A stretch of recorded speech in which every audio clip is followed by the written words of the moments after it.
Broadcast on the beat.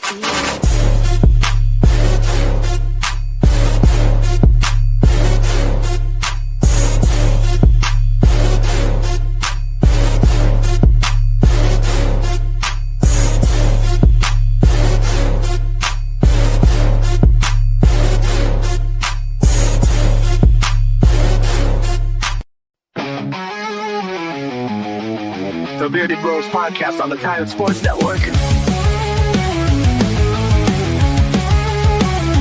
Two bearded dudes sitting in a pod, talking sports, never really bored, from football to basketball. Hey, what's going on, everyone? Of course, finally back from being sick for a week. I'm Dustin with the Bearded Bros podcast on the Tired Sports Network.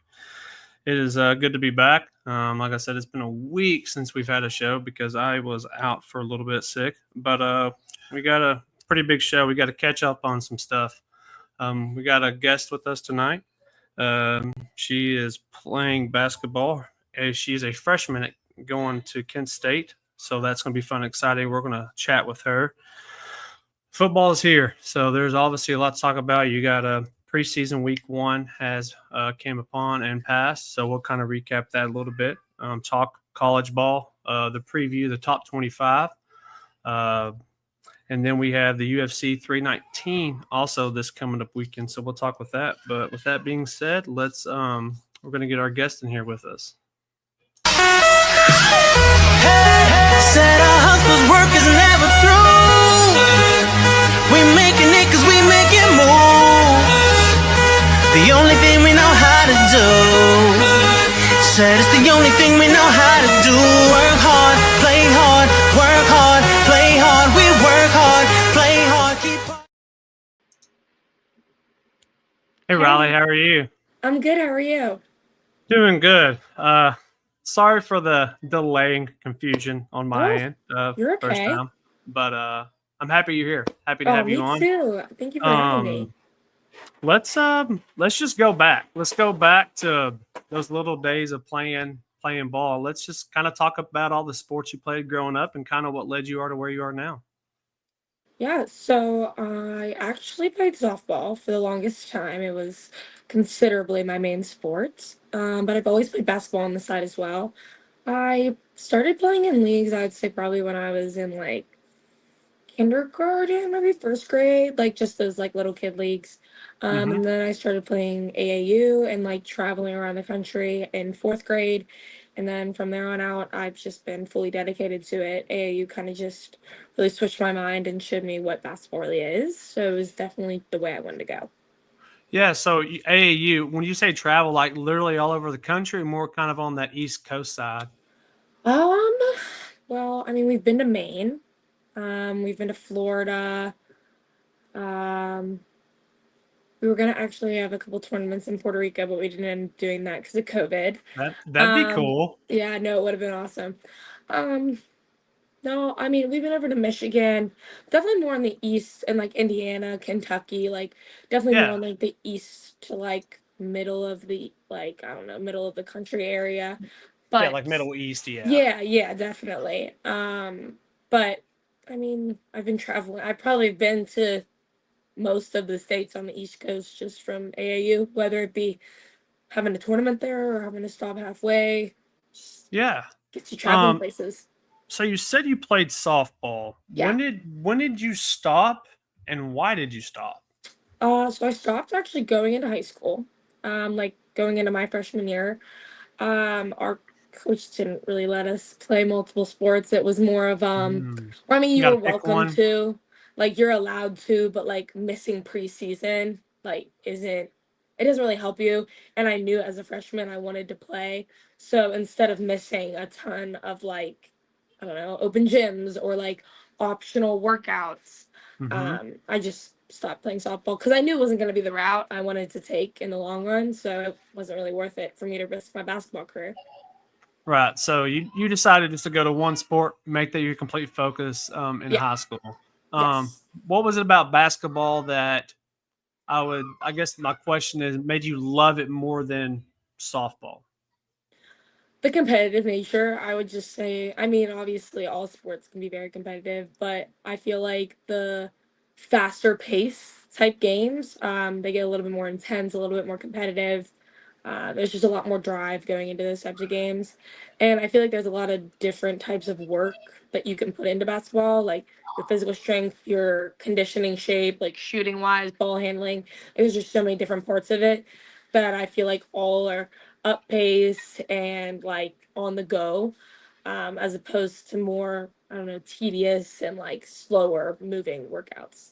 Right. So you chose, basketball. At what point during your high school career did you really think that you were good enough and you put the work in to be able to play at the next level? I actually knew going into high school. Okay. I got my first Division 1 offer going into my freshman year. Going, Um, hold on, going into your freshman year. So you could say like eighth grade, yeah, going into kind of, ninth. yeah. But the summer going into my freshman year is when I picked up my first offer. So I kind of knew going into that, like, that was obviously going to be my main focus. Also Hmm. because um, I feel like there's just all like you can just constantly be getting better with basketball. Like softball is like sometimes you have it or you don't. Like I feel like there's a lot Right. of things that's like I don't know if you're not strong enough, like you're not going to be hitting the ball like Right. 350 yards. Like that's just not how it's going to work. Right. Um, but I don't know. I feel like it was just more the competitive nature that drove me to it. Sorry, my kids are in the background screaming. No, you're fine. Um, who was your first offer from? Who was that first offer? Quinnipiac. It's a school in Connecticut. Okay. Yeah, I've heard of them. So when did it when did the recruiting or the people looking at you really take off for you? Like at what point in your high school career did you I would say going into my start? sophomore year. Okay. That was when I picked up, I want to say a handful from the MAAC. I there was like Lafayette or and even honestly, the Patriot League. That was when I started picking. I had like Lafayette. I think who else is in that? Like Colgate. Yeah, Uh, yeah, yeah. and that I just started getting like those types of ones, and then going into my junior year, like going into it. Mm-hmm. So I would have still technically been a sophomore. That's when I picked up a bunch from the MAC, and I really liked the style of the MAC. I had a couple A10 as well, but I really liked the way the MAC played, so that was kind of all I needed. And then my junior year, like halfway through, actually, it was January 2nd of my junior season in high school. I tore my ACL, so that was kind of the end of recruiting for me because I missed out on the whole like big summer. But it worked out in my favor. So, and what year was that you tore your ACL? My junior year. So that was your junior year. And Yeah. so how was that like for you? You've gone through, you've had all these schools, you're being recruited, and then you get hurt. Yeah, I What is mean, that like for you? it was hard. And I mean, I was setting a lot of records at my school. Um, I was the I was the youngest 1,000 point scorer at my school. Like I scored. It was like 3 games in to junior years when I hit 1,000 points, and then it was like next game I tore my ACL. So that too, like, kind of crushed me because like I was really trying to set as many records as I could and just like put my name in the books. But I mean, it also was a blessing in disguise because if I would have gotten other offers and stuff, like maybe it would have screwed up my recruiting process. I don't know, but I'm happy with where I am. So I think that that was almost my sign to go there. Right. Something like So that. did you get to play your senior year because Yeah, of that I injury? did. You did? Yeah. Okay. I was back. So, I was back in 8 months, so I was back in October. I got to do all of our okay. preseason stuff too, Yeah, which was so you nice. got to come in right around it was starting. Yep. Yeah, yep. So how many total offers did you end up having when it was all said and done? Do you remember? I would say close to 20, Okay. like 17 to 20-ish around there. So I'm not exactly sure. what was it for Kent State that separated from the rest that felt like that was the place for you? Honestly, the way they played was very similar to how I've played throughout my whole life. So it just kind of seemed like a good fit for me. So many of the girls were like so welcoming to me. I kept in touch with a lot of them before I even committed, to be honest. The coaching staff was super welcoming, super excited to talk to me, like always seemed super interested in what I had to say, and not just like, throwing around small talk. They like genuinely wanted to get to know me. And that was a big thing for me. And also all the girls like really spoke highly of the coach, which is another big thing for me. But it wasn't necessarily even as much the campus as was it just like the team itself. But then obviously it's a campus style, like it's a college town. And then it's not too far from home. So it just kind of checked all my boxes. Oh, that's awesome. So what's the? I'm assuming you've had off season workouts going on this summer. Yeah. So we moved in June 22nd, and that started workouts. And then we've been there since. And then I got home like August 1st. I want to say I came home. And we've had a little bit of a break, and then I actually go back tomorrow. To go back up for preseason workouts. What are kind of your expectation goals going into next season? And then I guess another question to piggyback off of that, what's your expected playing time next year? Is it kind of come in, work hard, kind of see where you're at in the rotation? Yeah, I would definitely say that just because we do have we have a couple girls injured right now, so I feel like, and a couple of them are guards, so it could definitely play into the factor of like where we're at, like playing time with freshmen, playing time with like even certain rotations to begin with. But yeah, I think that we're gonna be good with or without our injured players. Obviously, with them back, we'd be a lot stronger. But I think that we have enough adversity where we can move around it and figure out ways to win games. What kind of a player would you describe yourself to be? Are you like a pass first? Three? Are you just like to shoot? Or are you kind of just all around want to do a little bit of everything? I guess I consider myself like a multi-level because I'm not just like a shooter, but I also don't just like to drive. And then like if I'm not scoring, like I'll play defense. Like I feel like I just kind of do what I need to do. Like if there's been games in high school where I've scored 35, 37 points. Like, but then there's also been games where I've scored like 19, like around that. Like it's just, it can vary depending on what, like if I'm being face guarded or something, like I'm gonna set my team up for points. I'm gonna set them up to score. But then if I'm open, if I would like to score, you're gonna shoot would it. like to. Yeah. What's the most you've scored in a game? High school, 38. But then in AAU, I missed out on a big. I should have had a lot more my junior season. I was kind of rolling, but I scored 38 in my junior year. But then AAU, I've had games where I've been close to 50. That's a ton of points.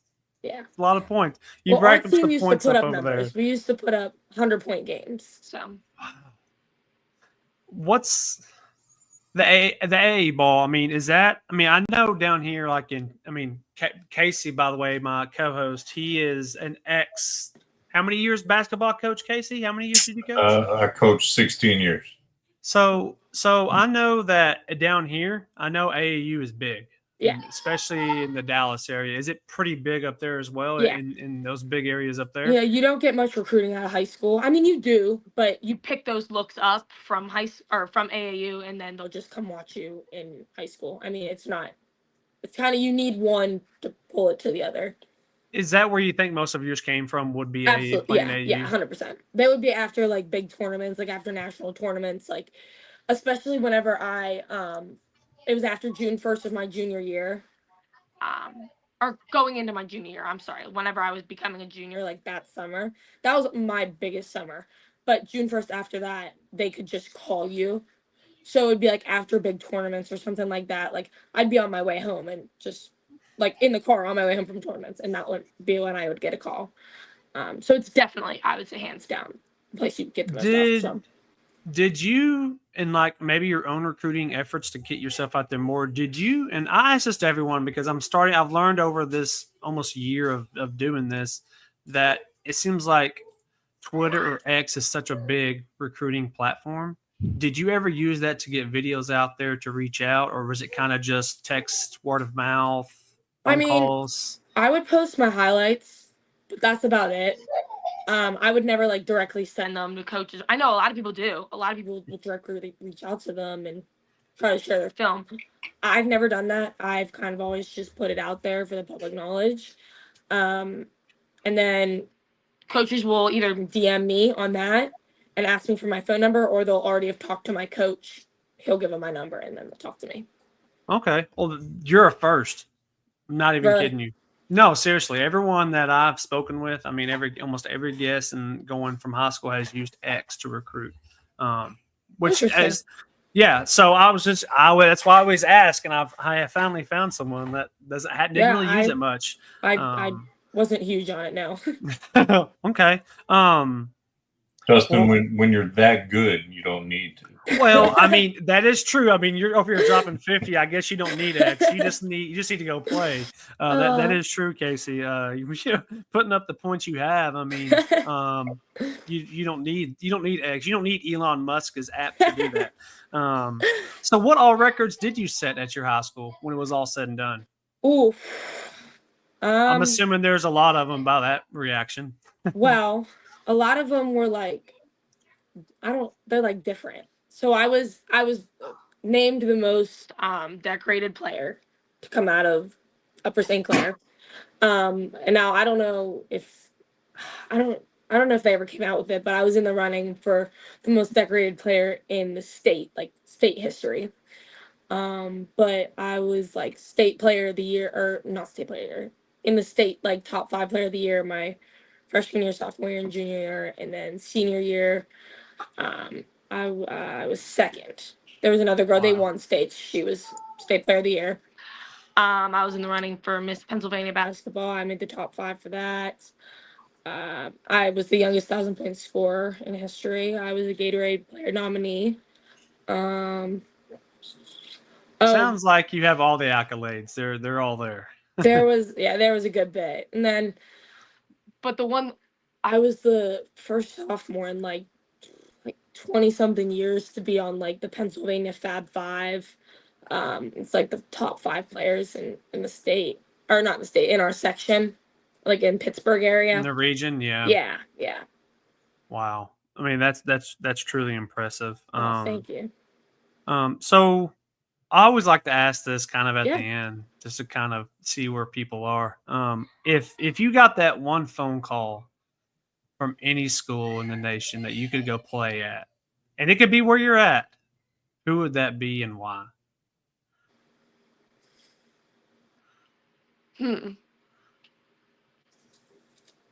Like the dream school. Like UConn.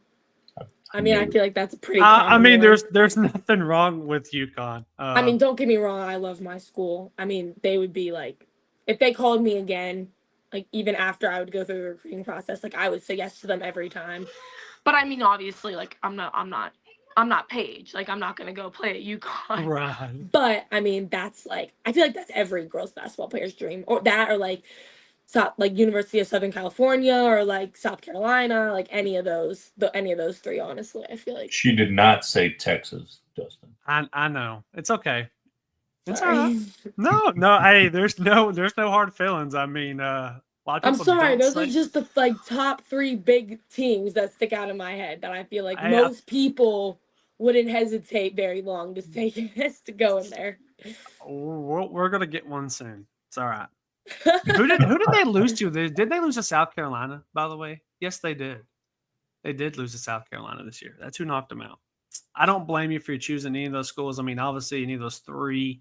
I mean, they're some of the best, or actually the best. UConn. I mean, the best coach to ever do it, if not one. Well, is there anything that we missed? And if not, what's some advice you'd maybe give to young kids coming up about maybe not giving up, or just kind of continuing on and with how you did with your sporting journey? Yeah, I mean, well, I actually didn't start as a freshman. It caused a lot of problems. I'm not gonna lie. Not with like me and my family, but the rest, like, people were contacting my coach asking why I wasn't starting and everything. And every minute that I was on the court, I made a presence. I made it clear that I was on the court. I did what I needed to do. So I made him not be able to take me off the court.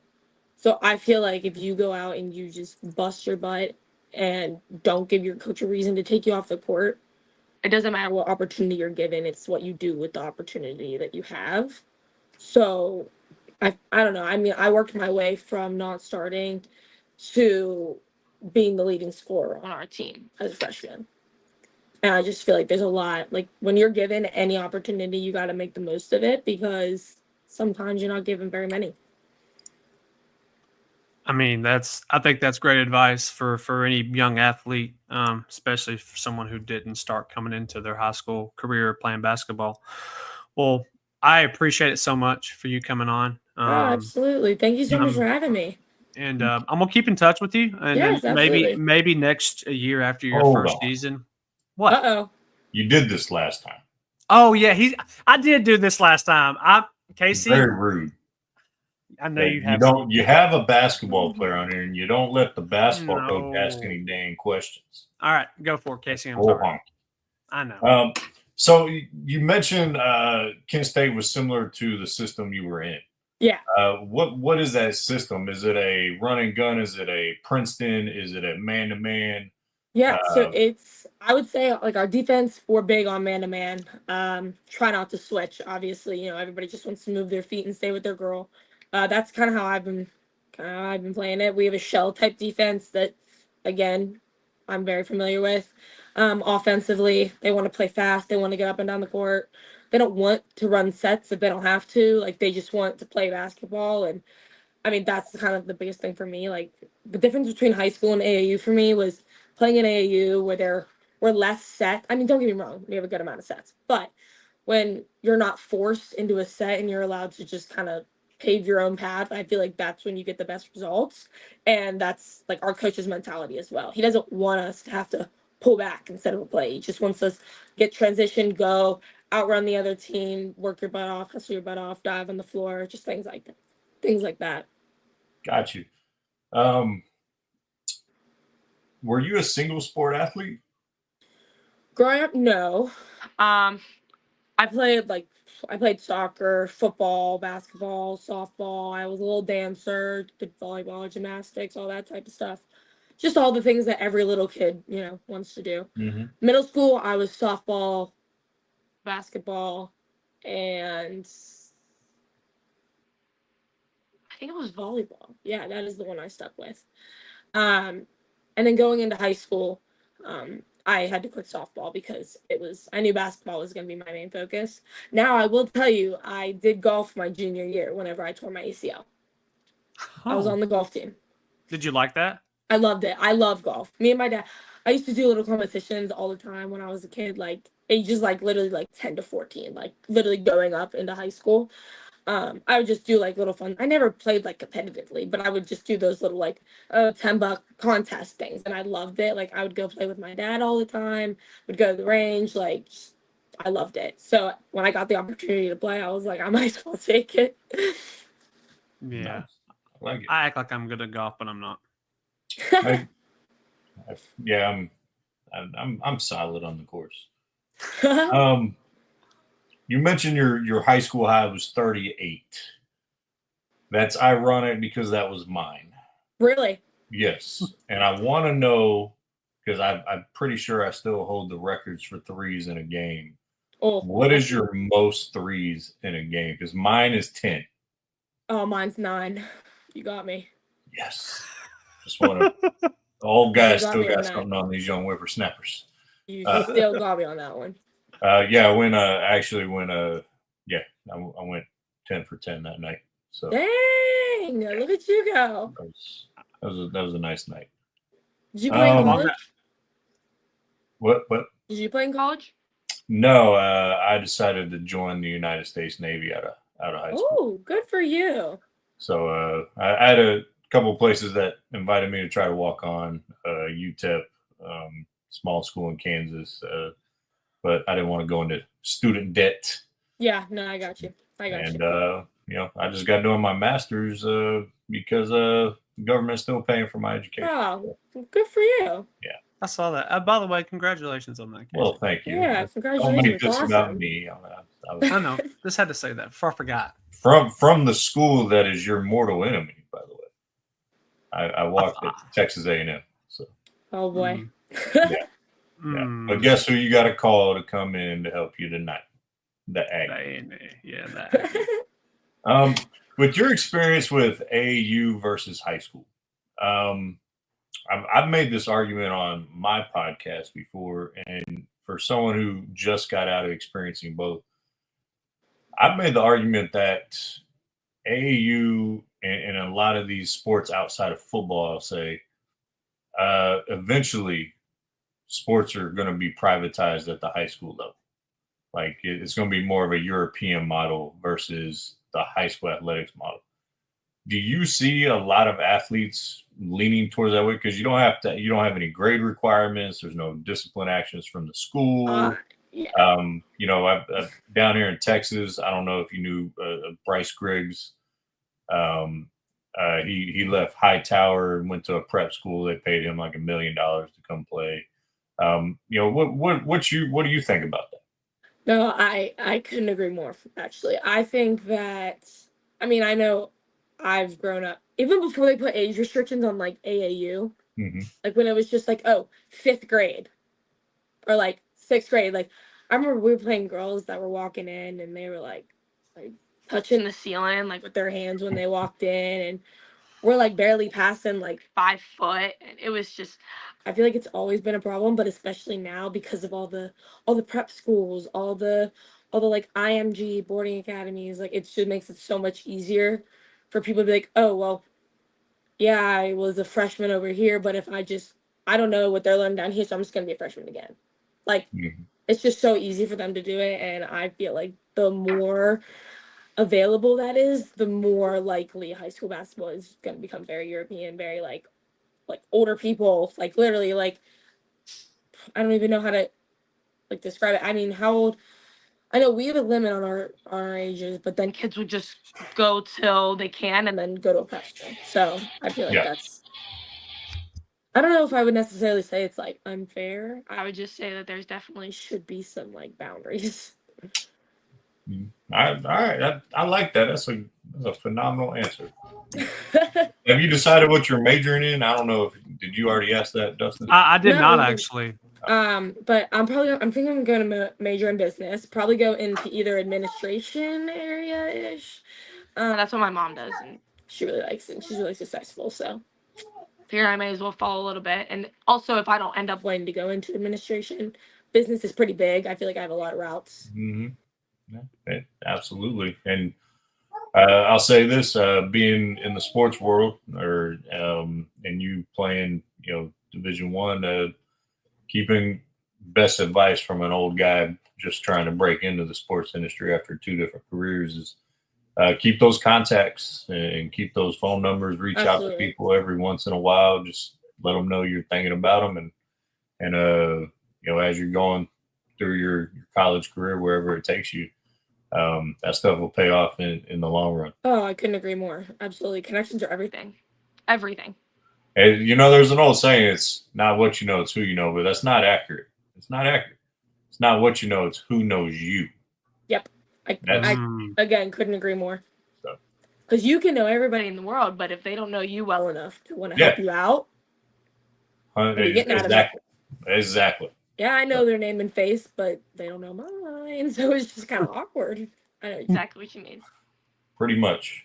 I had that happen to me a couple of days ago. I'll all right. Well, Casey, that's all I had, Dustin. Those were the ones I wrote down since I was a late invitee to the party. Yeah, no, that's not on you. Well, Rylee, we appreciate you coming on. Like I said, I'm gonna keep up with you. I'm gonna check in with you probably like midway through the season, and then maybe even at the end of it, and maybe have you back on to kind of talk about how your first season went there and whatnot, and then I'll just keep in touch with you. Oh, sounds great. Thank you so much again. This was so fun. Thank you. Yes, thank you. Take care. Bye, guys. Bye. Mr. Casey. Yes, ladies and gentlemen, the network MVP is here. You're welcome. I hated to text you because I'm the greatest. Yeah, because you're the greatest. That's exactly why. Oh, But yeah, I appreciate you hopping on, man. of course, man. Of course. I was Again, congrats on the graduation. What did you get your master's in? Sports management. Oh, you did. Okay. Yeah.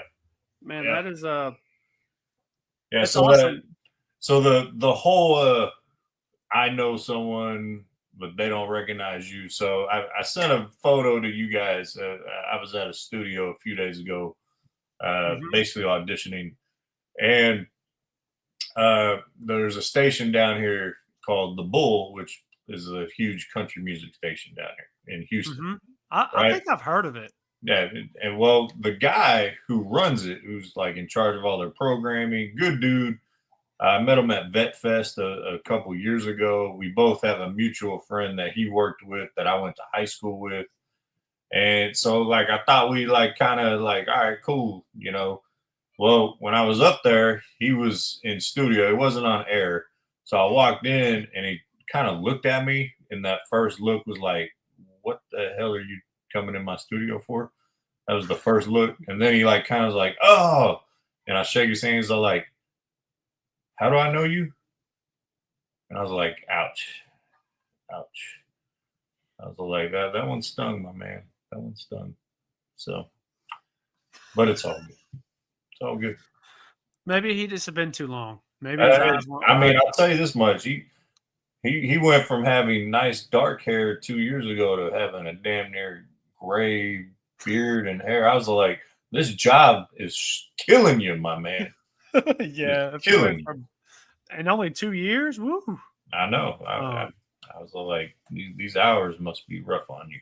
So, anyway. Man, we're gonna start off with a little segment that I usually do. Well, I usually call it the rank that segment, but it's usually a little different every week, and it's actually a basketball one. So who other than you to have on?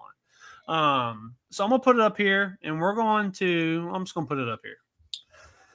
All right, Casey. So you have $15 to build your starting five, and all these players are 25 and under. Now you don't have to use all 15, but obviously you can, but you can't go over. What are you doing? I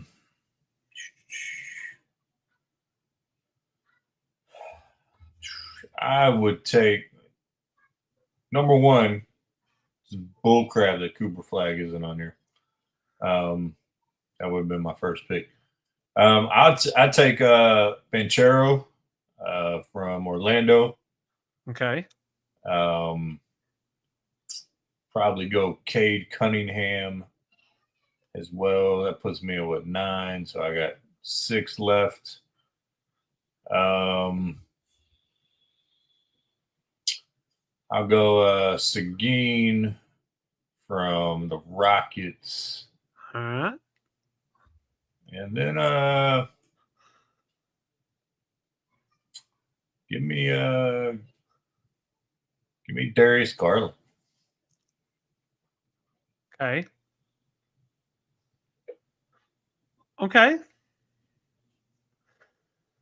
So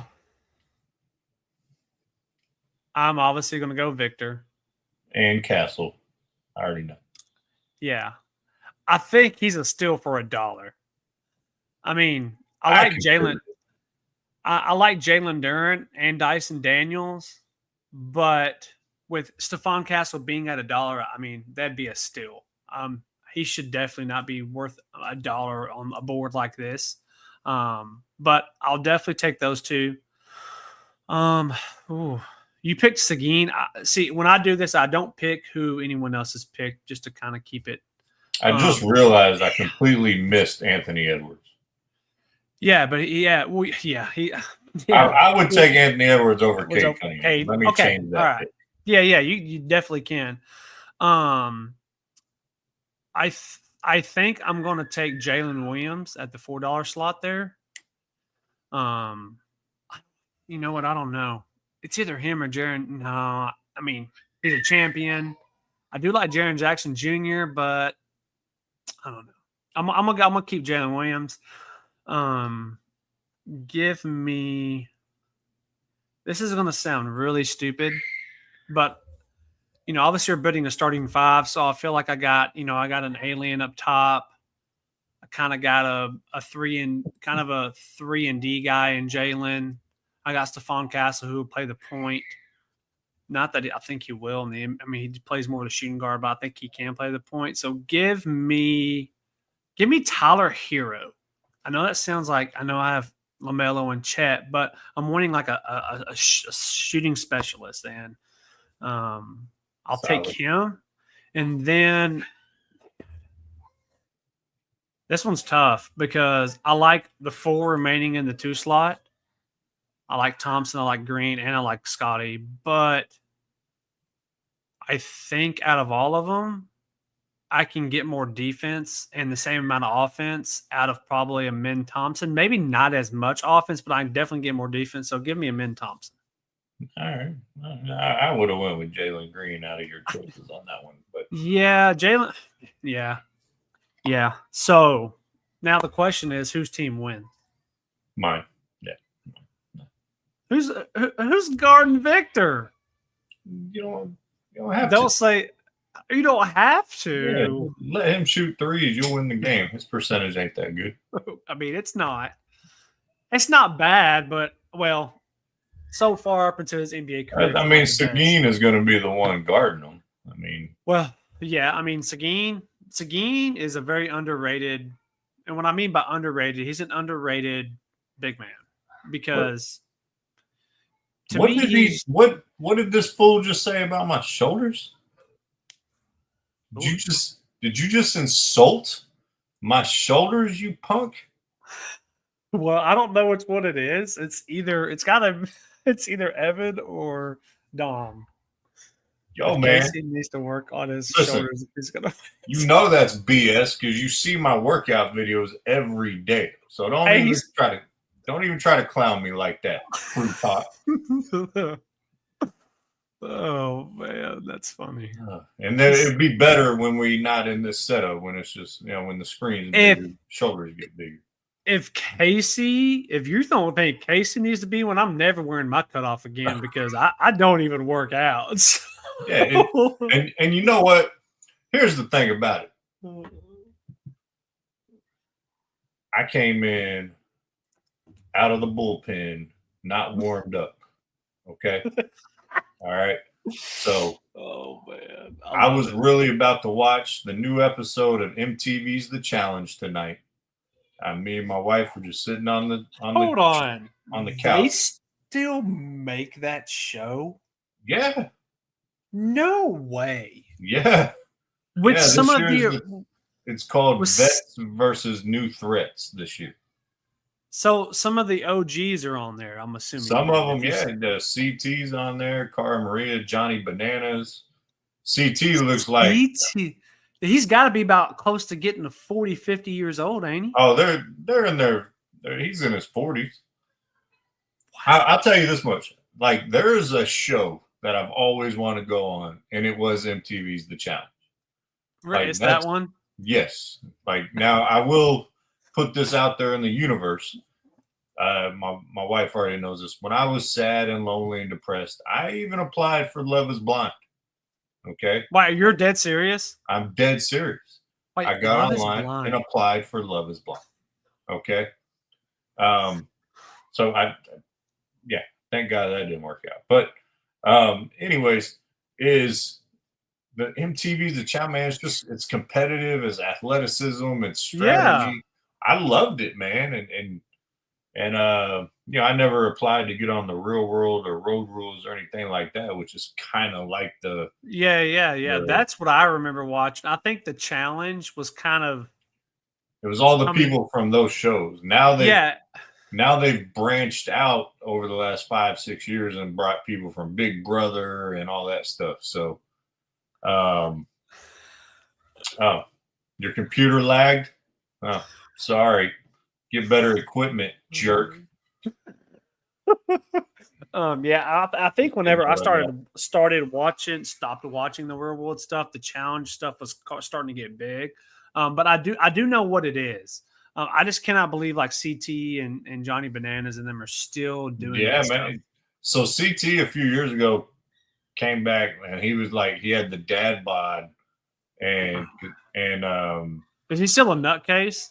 nah, he's calmed down a ton. Like he's nowhere Oh, near okay. like he used to He be. used to be Oh yeah, crazy, he man. cracked a dude in the face and but like you don't realize how big some of these dudes are on that show. Like CT is like 6'5", and he was like Nice. in his prime 230 muscle.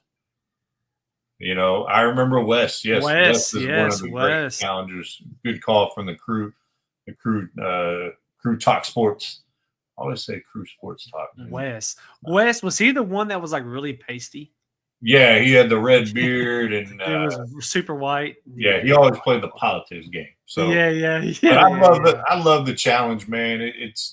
And they've mixed it up with international people and things of that nature. Oh, okay. Try to keep it fresh. TJ Lavin is still hosting. No way. Yes, dude. He has only not hosted like the first 3 years, and when it was Dave Mirra, which was the first 3. I feel like I could be a challenge historian because I've watched like every season. There's a few in there I've kind of got. I was like, all right, this is repetitive, but yeah, man. Cara Maria is on there this year again. Wow. I may have to check it out. It's been years. Yeah, it's on. I mean, if you have Paramount, which I'm sure everyone will soon, since UFC is going to it. Ooh, yeah. But yeah, man, I love that show. I know that's not topic of this podcast, but hey, nothing wrong with it. It's a fun one. Well, since we're kind of in the basketball realm, and I know this has already happened, but I know I'm late to the party because I've been off for a week. But I know everyone saw that De'Aaron Fox signed his extension with San Antonio. So at first, I didn't know if this was going to get done, and not because I didn't think his commitment to San Antonio, obviously he wanted to come here, or our commitment to him. I honestly thought all the things I've been hearing, whether they're true or not, is they're wanting to see how Harper develops, because they're trying to figure out a way, or they're in their mind, it seems like they're thinking, how can we keep Harper here long term and keep Fox here long term when they play the same position? Is Harper willing to take that kind of the back seat for the foreseeable future until either one, they move on from Fox if it doesn't work out, or for two, he just wants out, whatever the case might be, which he doesn't. His wife's from San Antonio. He wants to be here. I don't see him. I honestly could see him retiring here if that works out. Do you think this is a good move, or is this more a bad move, or do you think this is like a, hey, maybe using him as in a trade package to get something back in return because Harper develops more or develops better and faster than maybe they expect? Well, if you're the most valuable trade commodity you have is expiring contracts. So I don't know if extending him is really putting him on the plate for a trade. Right. What's wrong with being what's wrong with being the sixth man there, rookie? There's definitely nothing. That's what I would say is we have a guy who's a proven 20-plus point scorer a game in De'Aaron Fox. You're coming in, you're not the number one. He's potentially to be a 2-3 guy on a franchise team, I think, is Harper. Right. He's not a Victor Wembanyama. He's not a Luka Doncic. He's not a LeBron James type coming into your freshman year. So, or rookie year, I should say. So, and roles can always change. I mean, Fox may end up being the spark plug off, after a year or two. But yeah, I think ultimately, it's a good move for the Spurs. You give him comfortability and security, and you're keeping guys around and letting Victor know, hey, we're in this. So Yeah, I think that was always my worry with Victor is if they didn't start winning or start getting the pieces to work towards winning, that I don't think he would want to leave, but he would be like, is this the question if this was a place for him to win championships? Because ultimately that's the goal when you come into the NBA. It doesn't matter if you're a Victor LeBron or if you're a Seguin Chet. Your goal is to come in and win championships somewhere. And nowadays, as we know, the league isn't a loyal league. There is no loyalty to a team, and there's no loyalty from the team to you. You're like I've said this so many times, probably since Luka got traded, that anybody in the league is tradable, probably except for Wemby. And I do not think the Spurs would trade him, but I think anybody else in this league is tradable or could get traded. So I think it's a great move. Yeah, I know it's, what is that, close to 50? Well, it's over 50 mil a year, or is it right around that 50 mil a year? I mean, yeah, it seems high, but at the same time, it's how they're all overpaid. So it secures our point guard for the future, at least for the short-term future, with whatever that is. And like I do agree, is maybe him and Harper can switch that role when that time comes, where maybe Fox is on the back end of his career, kind of want to take that 6-man role, because I could see him being I don't see him being like a Chris Paul, where Chris Paul is almost refusing to play 6-man. He had to do it this year until well, actually he didn't do it this year. He still played every game for San Antonio. So I could see Fox doing that. I feel like he's a team player. He would sacrifice for the team. So I think it's a great signing, and I'm excited about it. And so kind of talking about that, here's kind of the tip-off. So you got tip-off games Wednesday, August 22nd, then you got December games. Right off the bat, Casey, I don't know how you feel about this, but I hate the OKC Pacers. We just saw 7 games of that. That's a game I don't want to see opening night, unfortunately. For one, because it's going to be a blowout, because they ain't got Halliburton, they ain't got Miles Turner. It's going to, I don't know. I hate correct me if I'm wrong, but I'm pretty sure they do that every year. They always do the rematch within that four-game series of the first night. I hate it. I love the Dallas Spurs. That's kind of been a thing for a while now, where they always play opening night. I love it. It's always a good game. Kind of sets the tone for those Texas teams' first night. Knicks Cavaliers. That's an interesting one, because obviously Cleveland. I'm curious to see how they are going to be this year, going into. They were. I would say they were a disappointment in the playoffs. They were arguably the best team in the East last year, at least record-wise, and they couldn't do nothing in the playoffs. I mean, yeah, they won their first round, but they played Miami. I mean, they should have won. And then they get beat up on by who they got beat up on. So, and then obviously Golden State, Denver. I think Denver's going to be a scary team this year. I think this could be the team, if they could keep him intact for a couple years, to keep Joker here, maybe, or maybe help him extend this coming next off season. He is eligible now, but he did not sign an extension yet. And I think, I've said this. I think he's going to see how the season goes, and if they don't win a championship, I think he leaves and heads to Los Angeles to play with Luka. That's my thing. They've always wanted to play together. I think they would be good together, but I think that Denver is really trying to do everything they did everything they could this offseason to keep him here, getting Bruce Brown back, bringing in who did they bring in? The kid from Cam Johnson. They brought him in, right? Yeah, they brought him in from Brooklyn, I believe. So like they've done some offseason moves. So that's going to be a good game. Curious to see how the Warriors are this year coming up season with Jimmy Butler being there full season. I still think they're missing out on the Kuminga thing, but I think he's gone. What I mean by missing out is they didn't take care of him all these years. as in like giving him playing time, because when he did get the chance to play, he was great.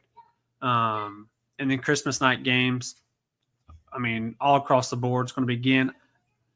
Kind of hate the Cleveland Knicks one. Kind of a big moment. Give us something a little different, because if you look at the rest, they're all different. I'd like to see them maybe play Boston's not on there, which is kind of surprising. Knicks and Boston, which I think they played this past year. So what are kind of your thoughts on these opening night games and kind of going into mid-season form kind of ish in the Christmas Day games? Do you pay attention to any of these opening night games and Christmas Day games? Well, tip off, I'll start there. I would flip OKC in New York. I would have OKC play Cleveland and New York play the Pacers. Yeah, I like that one. Is what I would do. The other one, Spurs, Mavs, and Golden State and Denver. I don't have an issue with those. That's where I would go. Christmas Day, here's where I do have an issue with Christmas Day is they need to flip Golden State and Los Angeles. It should be Luka, the Lakers versus Flag and the Mavericks. Yes. That is must-see TV. Then you have KD. Does he still have angst towards Golden State? Does Jimmy Butler want to prove he's the next guy to take them, as the missing piece in Golden State? And so those two I would flip. The rest of them don't necessarily have a problem with, but I just think there is a huge opportunity missed on Christmas Day. I like Christmas Day basketball. I hate that the NFL is trying to encroach on Christmas Day basketball when it's not on a Sunday, especially. So the NFL schedule is out for that day as well, and I mean it's two leagues competing all day essentially, and because of that, I tend to watch NFL versus NBA on that day. The teams playing, which if the Mavericks are playing, I'll be watching that. Or if I'm employed and covering the Rockets, I'll be watching the Rockets, of course. So, so it's one of those things of, I just think that was a huge missed opportunity by the league of Mavericks, Luka, Cooper. That to me, that would have been the marquee matchup. I wouldn't have even minded, Casey, if you take off. Well, we're kind of already doing this. I would have liked that on opening night. Now that you put it, first game of the season, make them go against each other. But yes, I agree. I think they did. The first night, those first month or two, the league, there's a saying, fill it out months. Yeah, the season don't really start till Christmas, and that's when teams start ramping. Yeah, and you kind of know who you are. You know who's elite, who's not. It'd be really interesting to see if Cooper Flag is doing well, and then they go into that game and they're generally healthy outside of Kyrie Irving. And then of course you add the Anthony Davis piece into there too against LA. I just think it's must see TV, and I think the league got that wrong. Yeah, they did. I'm glad you pointed that out, because I mean they did. They like to have the light on them, if you know what I mean. When the whole Luka thing happened, it was all about the whole trade, and then here they are following year. They have an opportunity to really do something to really make it pop, and they missed. Yeah, I mean, Houston. I respect Houston. I know they did the trade for KD and what they're the 2 seed last year, and I think this is the league showing Houston some love. On Christmas Day. I think it's been a while since they played on Christmas Day, but same for the it's Spurs. against the wrong team. It's against the wrong team. That's all I'll say. Yeah. In matter of fact, if you didn't want to put them against the Lakers or Golden State, put OKC versus Golden State and put the Rockets and Spurs and the old I-10 rivalry. So I'd like that too. So I think there's opportunity to be done a little better here for sure. Yeah, I used to love the Christmas Day games, especially when San Antonio played, because I don't think they do this no more. And if they do, maybe I haven't watched them in a while because I think this is the first year San Antonio has played in a while. They used to come out with Christmas Day jerseys.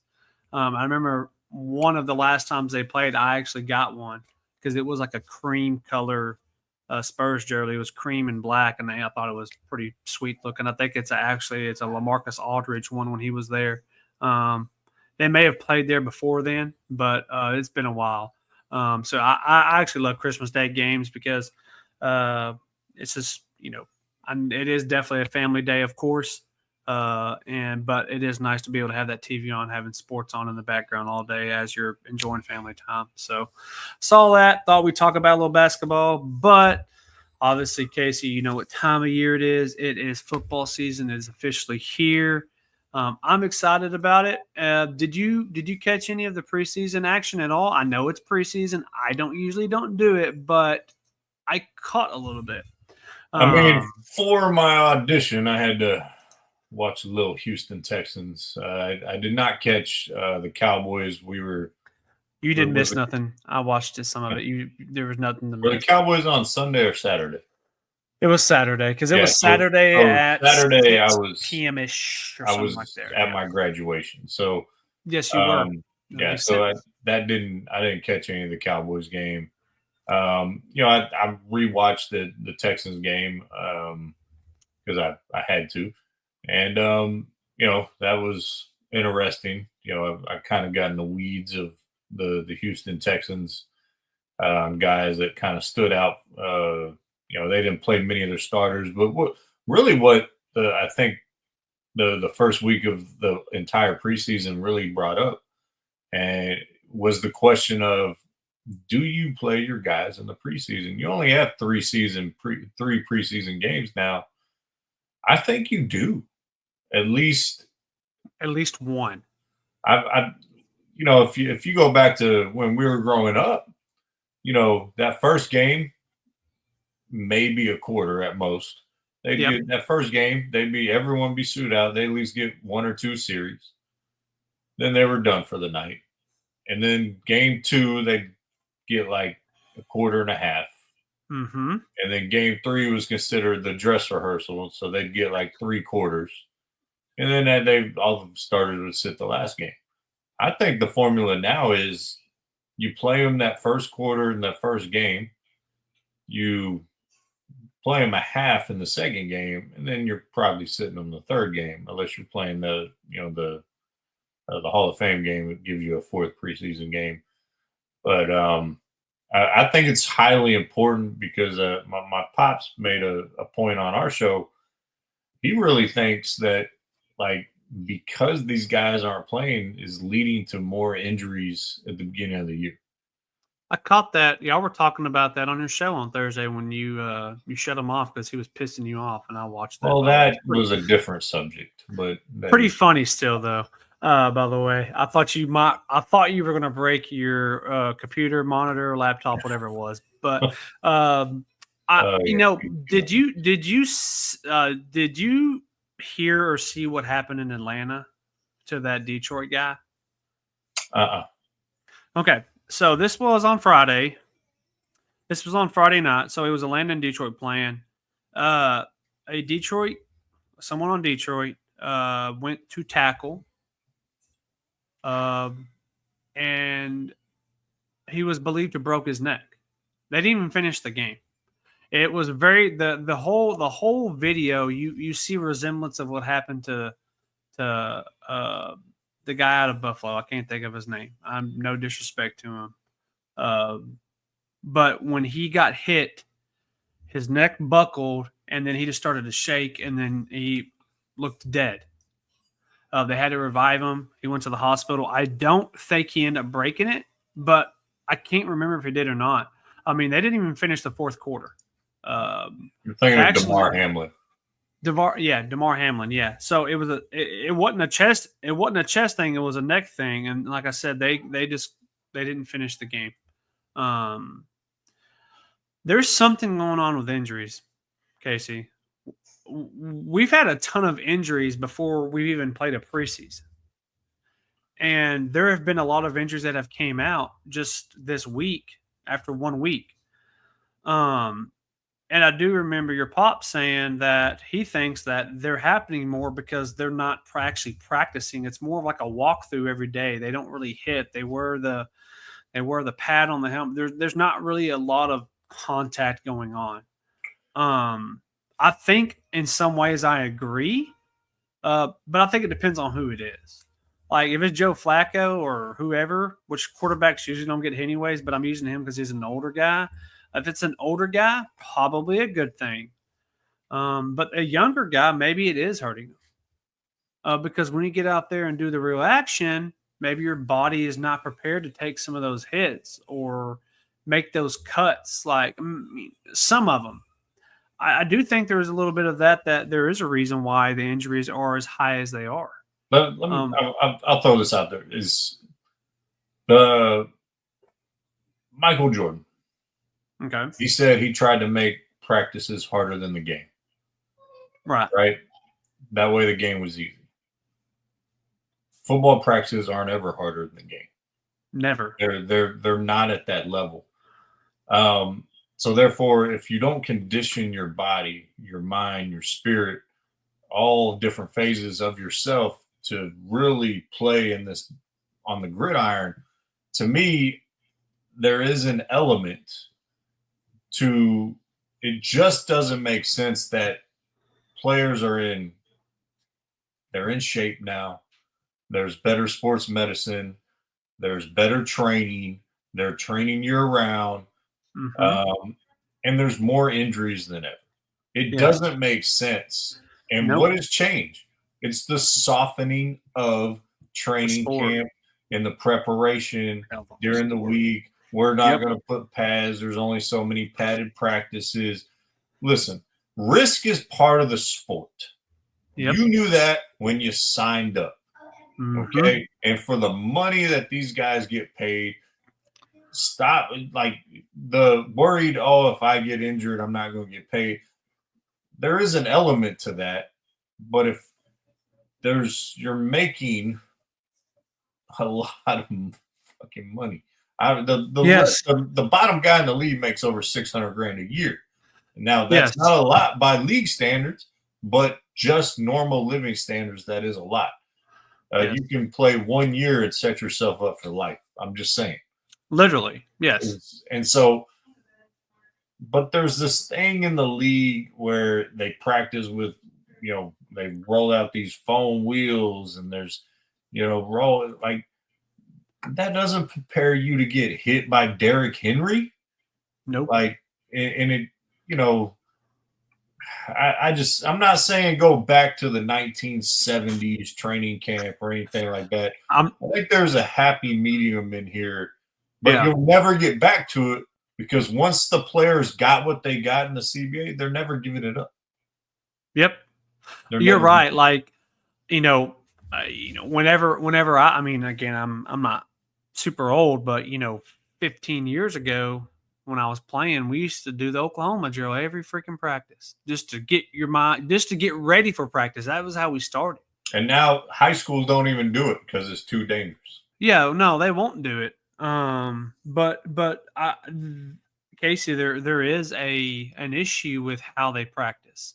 Now, I understand, the protection and stuff, and they have more protection. They have the best of the best, and they have some of the best insurance of anyone. They have the most money out of some of the sports. They literally can take care of themselves. Like you said, they knew the risk playing the sport going back to their high school days, right? It's a problem. And I think it is causing more injuries. They're just not ready. Yes, a lot of these players have played for 10 years. But 10 years ago, they were more competitive and more aggressive and more pads smacking around in practice than now. Half the time, they wear shorts. They don't even wear padded pants to be able to. Thigh pants, knee pads, kidney pads, tailbone pads. There's nothing. It's just shorts, shoulder pads, and a helmet. And then you have another padded helmet on top of it to protect your head even more. Like that's probably the one thing I do agree. I'm okay with that padded thing on the helmet because obviously your head needs to be protected the most, but it shouldn't stop you from just completely avoiding contact. Like Yeah, we've got to. I don't have a There's got to. problem with that. Matter of fact, guys can have the choice to wear that in games, and there was guys wearing it in games. And unless the shot was like a close up of the guy, because they would put like the helmet cover on it. It's kind of like Dana Stubblefield back day having the second layer that was Velcro on. Yeah. Like you don't notice it on the field. So if they want to wear those, I don't have a problem with that. But yeah, it's something in the training. It's something in, you know, and I think there's an element to them being bigger and faster and stronger, hitting each other all the time. I mean, you know, in the 70s, Jason Witten would have been, an offensive lineman, so. Yeah. I want them to somewhat go back to, like you said, maybe not. I'm not telling them to pull out the Oklahoma drill, even though I think that would be fun to still watch if somebody did that. But I wouldn't expect that. But I think more contact within practice should be done to prepare you for a full NFL season. Like, I mean, either I'm right or wrong here, Casey, but your spring training off season, or I'm not even going to go off season, I'm going to say spring training is to get your body with the contact part ready. Or if you're not doing no contact, then there's no time, because really from preseason till December, January, February, it's season. Like there is no time to prepare for a contact sport. Yeah. That's what the off season is, to take care of your body, get it right, give it a break. But when spring training starts and you can put them pads on, training camp, spring training. I mean, yeah, training camp, yeah. Like that spring training, they don't even do that in the NFL. That's for college. But yeah, they need to bring some of it back, because I think it will help with maybe not having so many injuries. But they ain't going to get it back because the players got it in that CBA a few years ago. And it's not going to happen. They wanted more days off, more of this, more of that. Yeah. And, it's just like in the NBA, load management bullshit. So stupid. It just, I don't know. And no one, I don't think really anyone in the NFL is a load management thing on game day. But practices, training camp, things of that nature, I think some of the guys do, especially ones who know their spot's guaranteed. They may take it a little easy. But and if you're one of these players, the smartest thing you can do is take out an insurance policy on yourself. Like, seriously, like take out a $2 million, $5 million insurance policy on yourself. So you've seen this, college kids do this, like kids that have gone back for like their senior year of football or something. They'll take out a $2-3 million insurance policy. So if they do get hurt, they get paid out of that, and they didn't screw themselves for the rest of their lives financially. So yeah, I agree. I just think a lot of them don't do it. So did you, I mean, I know you say you didn't watch or anything, but did you go back and look? Was there any of these rookie quarterbacks that kind of impressed you, or a rookie or a player that impressed you in preseason so far, or even defensively, anyone? Was there anyone out there that kind of just maybe going back and looking at stats or how they did? Was there anyone that kind of impressed you? No, I mean, I think some people might expect to say Shedeur Sanders. Shedeur did what he was supposed to do, which now it sounds like he's hurt again, or he is hurt, and he's going to miss Saturday, which I think is the worst thing for him. But no, there wasn't much out there. I mean, a lot of teams didn't play their guys. I thought, yeah, no, nothing really stood out. Well, I mean, I did go and watch some highlights, and I was mainly looking at the quarterback because I was intrigued on Scatterboot, but he's hurt, so he didn't play. Jackson Dart, though, did look good. I was actually surprised. I know it's preseason, but it's the NFL. He's still playing against NFL caliber players. I think he looked pretty good. He was efficient. He just looked good. He when you look at Eli Manning, and let's just be real, you can even say Peyton. When you just physically look at them, they don't look like they can play ball, but we know they can. Right? It's proven they've won Super Bowls, etc. Like, they're not Arch, is where I'm saying. They didn't have that athletic ability like Arch had, and then their dad. But they had enough athletic ability to be great Hall of Fame quarterbacks. I'm not knocking them. I love them both. But when you look at, they fit the system. Eli fit that Giants. He was a giant. You know what I mean? That's what I get from Jackson Dart. Except he is on the more athletic side. But he looks like a giant to me. Like, he looks like he should be there. He looked good. Really, all of them good. Winston looked good. Russell looked good, but Jackson Dart played the most, and I think he looked really good for his first preseason game.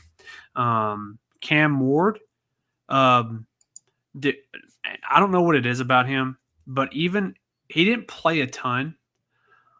But on his first pass, Casey, he's man, I don't know. Maybe you should go back and look at this and tell me if you see this. He looks like he is the most comfortable quarterback I've ever seen in a pocket.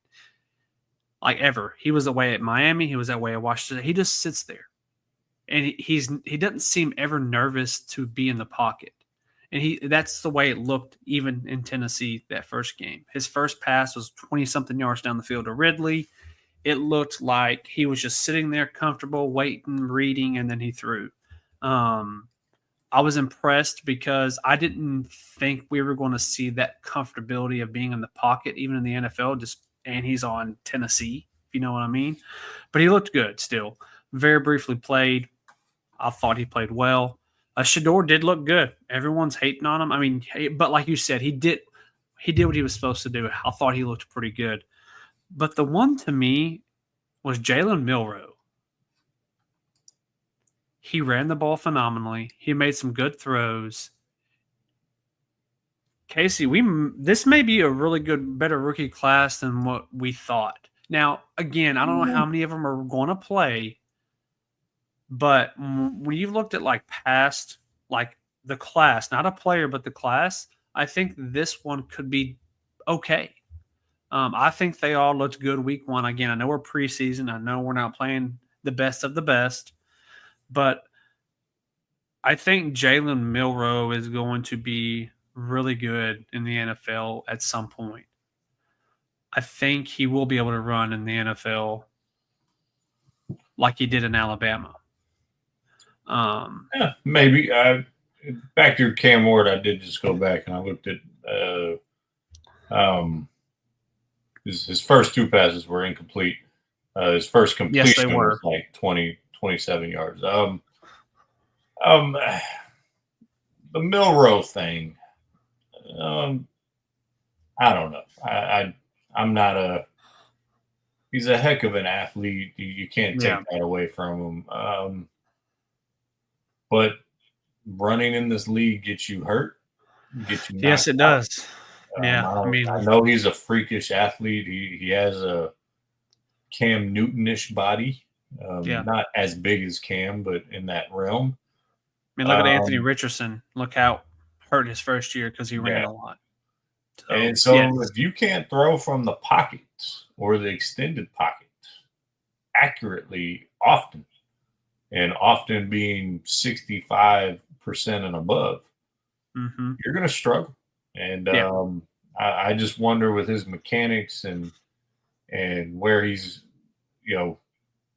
how he's played at Alabama and really his whole career, Can he make that switch? That is the big question on Milroe. You know where he's from, right? He is from the place you're about to tell me. Katy, Texas. No, well, there you go. I didn't know if he knew that or not, but yeah, he's Nah, from Katy. I mean, and no shocker, another quarterback athlete that doesn't go to Texas. They claim we don't have a lot here, but we really do. Yeah, I mean, I think Lamar Jackson has been the most successful, but also I think Casey. I don't think the problem with them is running. It's can you protect yourself, as in instead of trying to run somebody over, because if you see like Anthony Richardson when he runs, he will want to run somebody over. Which I mean, Cam Newton did the same thing, but Cam was 6'5", 6'6", 250. Yeah, maybe like 250, somewhere 260. Like he was big, built so like a linebacker. So I mean, yeah, he could do that, but I think if you can learn to protect your body, as in sliding, running out of bounds, doing those things, it doesn't make you any less of a football player. It just makes you actually a smart football player because you're not getting hurt.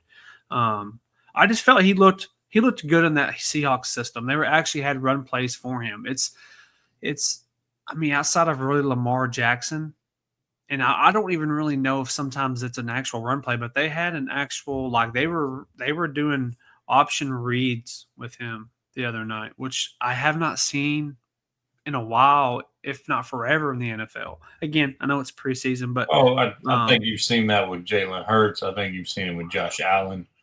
Those are your other running quarterbacks.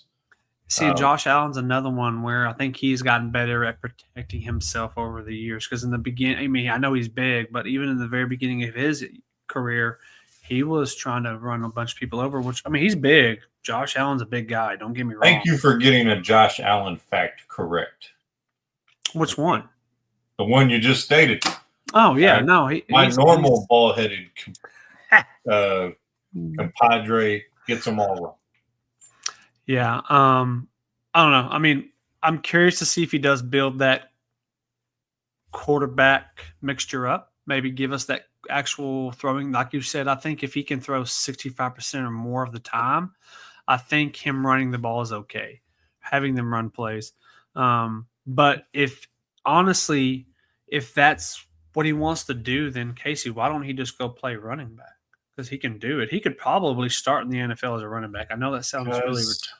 You want to know why? Money. That's why.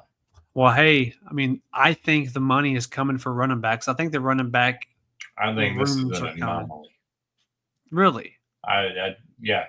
Outside of Saquon and Derrick Henry, name me the third best back in the league.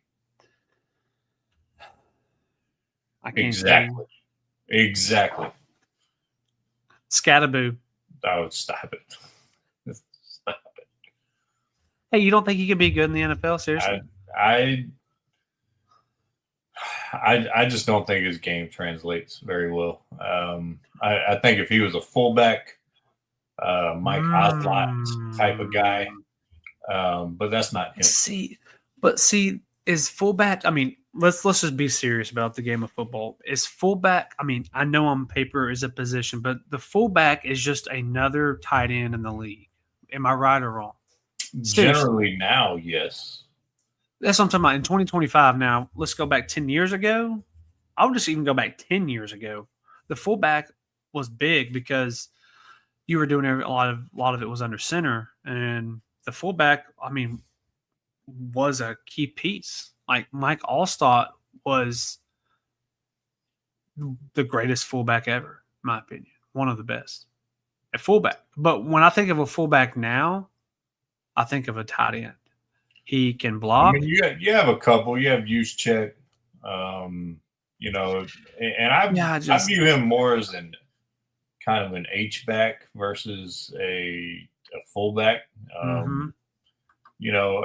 There's a couple in the league that you would qualify as fullback, but that's. I mean, you want to qualify a dead position. It is. I would say yes. It's tight end.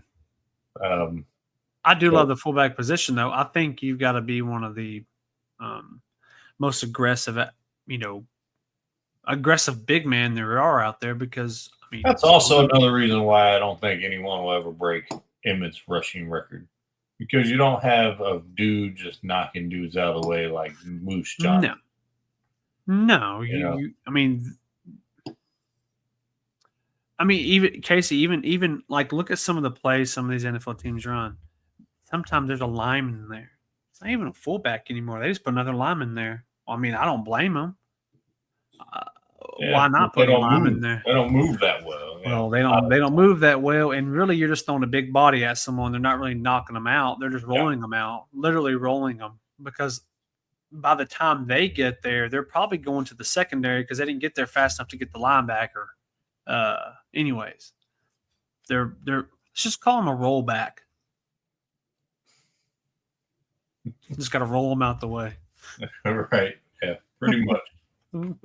All right. So yeah, those were kind of my takeaways from preseason week 1. Outside of that, no one else really played.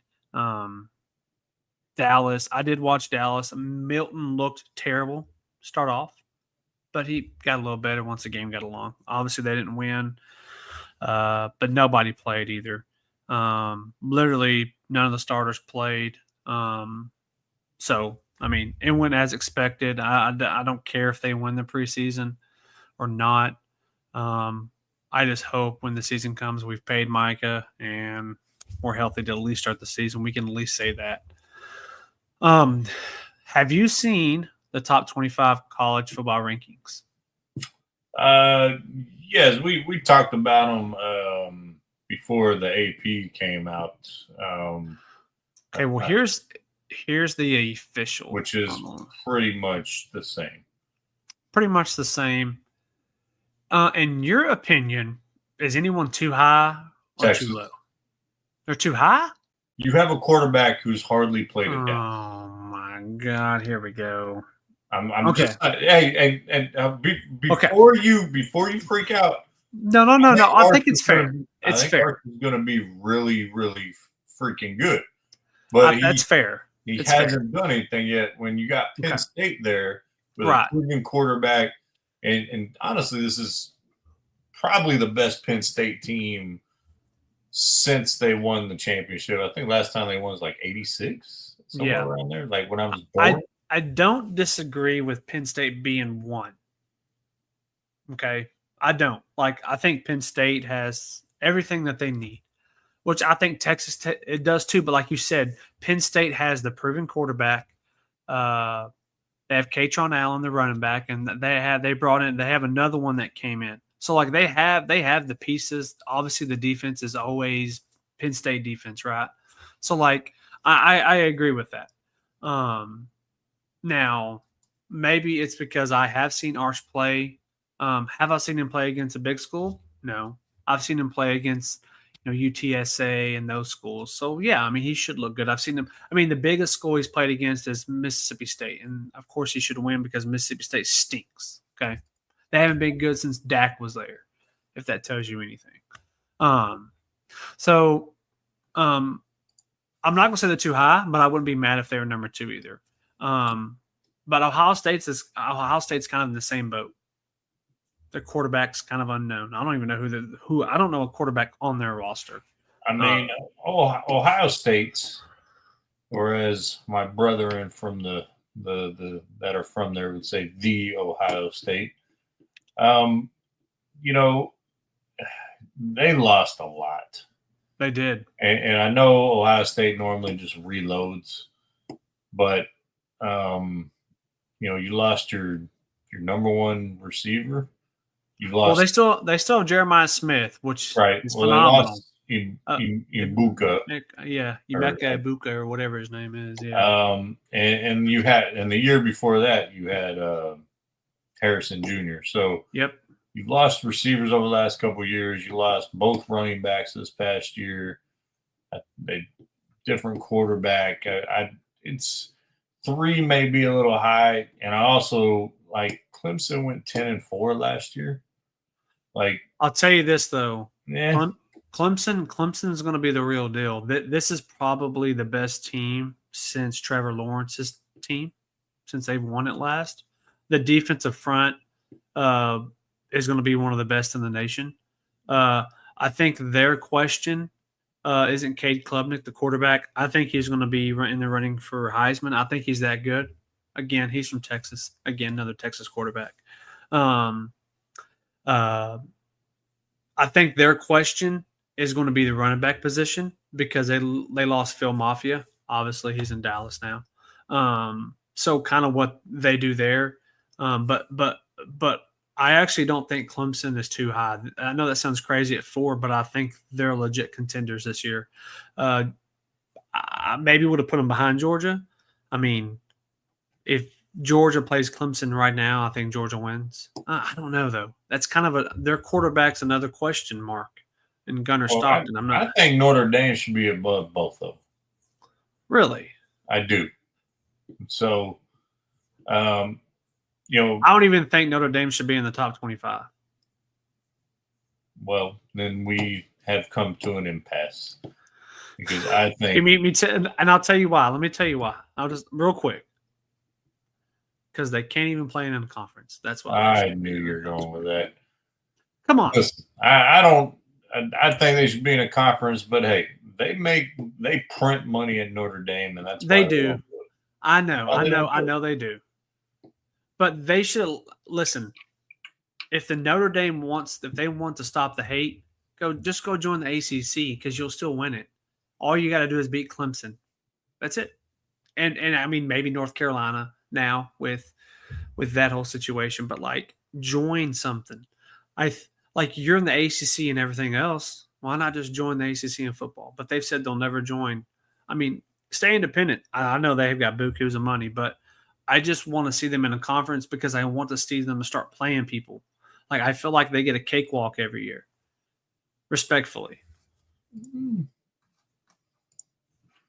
I love Marcus Freeman. I think he's a great coach. I love him as a coach. And Notre Dame is always up there every year. I obviously I'm joking. I think they should be in the top 25, but because of the non-conference, I don't think they should be in the top 25 because of if you look at their schedule this year, they play A&M. They first game, right? Yep. They play Arkansas. They play Boise. They play USC, who they play. Boise shouldn't be on here either. I can't believe they're still on here. Pitt. They play Stanford. And they got a couple other that, I don't know how Syracuse is going to be or Boston College. Of course, they play Navy every year as well. Yeah. I know they play some teams and they actually play an Arkansas team and those are some teams they didn't play last year. Oh, no, they don't open up with A&M. They open up with Miami. Oh, that's right. They do play Miami. They have 2 top 20 teams in their first 2 games. Yeah. So, we'll see with that. Yeah. I like Notre Dame. It's not that I don't like them. I just don't like how I would also say Arizona State. I'd say they don't need to be in the top 25. Man, I think that was a fluke last year. You think so? I do. I think they're going to.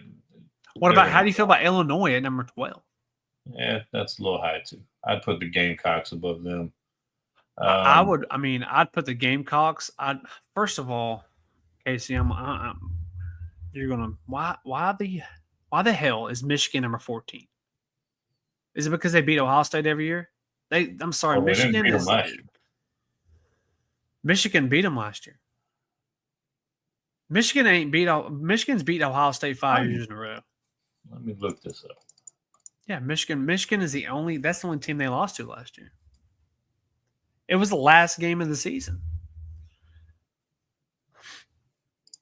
Look it up. I am looking at it. They beat them. They beat them the last 5 years, if I'm right. Because everybody was questioning Ohio State going into the playoffs because they got beat by Michigan in their last game, and they didn't get to. If I'm correct, they didn't get to play for the Big Ten title. It was Oregon. And I can't remember who it was. Oh yeah, they do. They lost 10-13. Yeah, it was a low ball game. It was a boring game. It was a defensive game. But Michigan's too high. Florida should be higher than them. I know they only have 15, but I don't know. I'm good with the top 10. After the top 10, I really question this. And maybe it's because, Arizona State, okay, yeah, you went to the college football playoff. Yeah, you almost beat Texas. People claim that you should have beat Texas, but whatever. You didn't beat Texas. The quarterback is great, Levitt.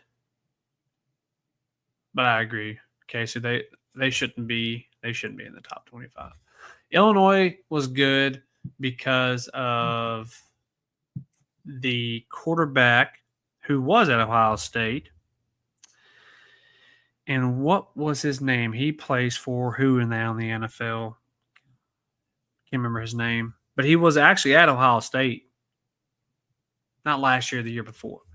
Not that matters. But South Carolina, I think South Carolina should be top 10. Lenore Sellers and Stewart, that defensive end, are freaking. I think they continue how they finished last year. If you remember, they were like, I think 500 or maybe a few games above, and then like they just ran the table the last, I don't know how many games it was. I don't think Michigan's going to be very good. I don't expect them to be in the top 25 too long, unless they figured out their quarterback situation. What is it about Michigan? They, even J.J. McCarthy, I mean, he was a good quarterback, maybe, but who was their actual last good quarterback? It's been a while. They played like 3 different quarterbacks last year. So I think their question mark is offensively is like who can be the leader of the offense. They've always had good running backs. The defense has always been pretty good. And then 15, you got Florida. You got DJ Lagway, again, another Texas quarterback out of Texas. He was a freshman last year, played when the quarterback got hurt. So kind of what's his first year going to be like as a starter? I expect this Florida team to actually be really good this year, competing in the SEC, not kind of in the back of the leaderboard there. They actually finished the year off beating a couple good teams last year, so you kind of saw something coming. SMU, man, I hated when they had to play against Penn State in the playoffs. That went exactly as we expected. Nobody, I think I might have even said they could have maybe possibly win, but I don't know. Again, I mean, it's a Texas school. The thing about SMU, one, that was a pretty damn impressive first year. Oh, it was in the ACC. And I think they might be a playoff team again this year. I think OU is a dumpster fire. I agree. I think A&M is even though it's my alma mater, I think a little schizophrenic at times. Do you think they could actually compete for the SEC this year? Like, I mean, I think they're going to be better than people think. I just don't know if they're going to be as good as the. I think A&M can make the college football playoff. I don't know about winning the SEC or even that side of the SEC to play for it. But I think they have enough talent. Reese at quarterback is pretty dynamic. Yes. Got Terry Bussey and all them running backs that you have, which they're actually going to be healthy.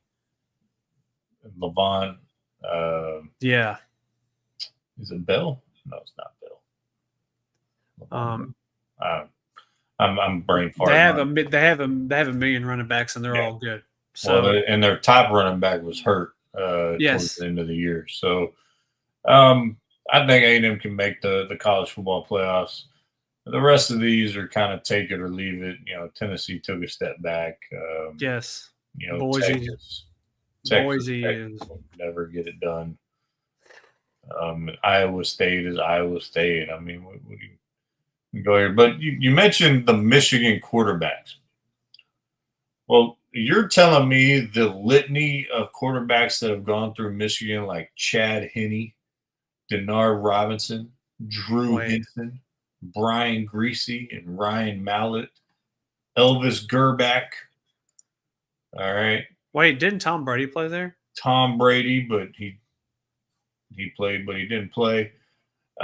Jim Harbaugh played there. Benny That's what I'm saying, Friedman, though. Bob Timberlake, Justin's grandfather. Todd Collins. That's what I'm Yeah. saying, though. Like, those are, I mean, I'm not calling any of them old. James Joy Miller. There's It's not quarterback you. no, it ain't running back you, but they always produce running backs, and they always have good defense. And I can't think of how to produce defensive linemen that are bust for the Cowboys. Hashtag Taco and Mozzie. Yeah. I mean, I think their defensive tackle that got drafted this year may be okay. Maybe. Yeah, I was screaming, do not take him. I do want to ask you about one team on here, and that's Indiana. Do you think they can repeat what they did last year? You don't think so? No. It's Indiana. Well, It's like Cincinnati a few years ago. Once in a while, you're going to get a team. And, yeah, they're in the Big Ten. The competition is a little better than what Cincinnati was playing. But, man, it's Indiana. Leave me with that. Don't bother me like a gnat at a barbecue with that garbage. I'm giving them 8 wins. I think that's respectful. That doesn't get it done, does it? Okay, maybe I give them 10. Okay, being serious, I really do like the team. Yeah. I think it's the coach for me.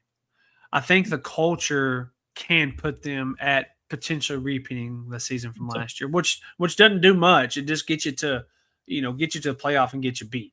That's what it does. Tell me this. They're like, clear your mind. Close your eyes, Dustin. Close your eyes. Clear Eyes your are mind. closed. All right.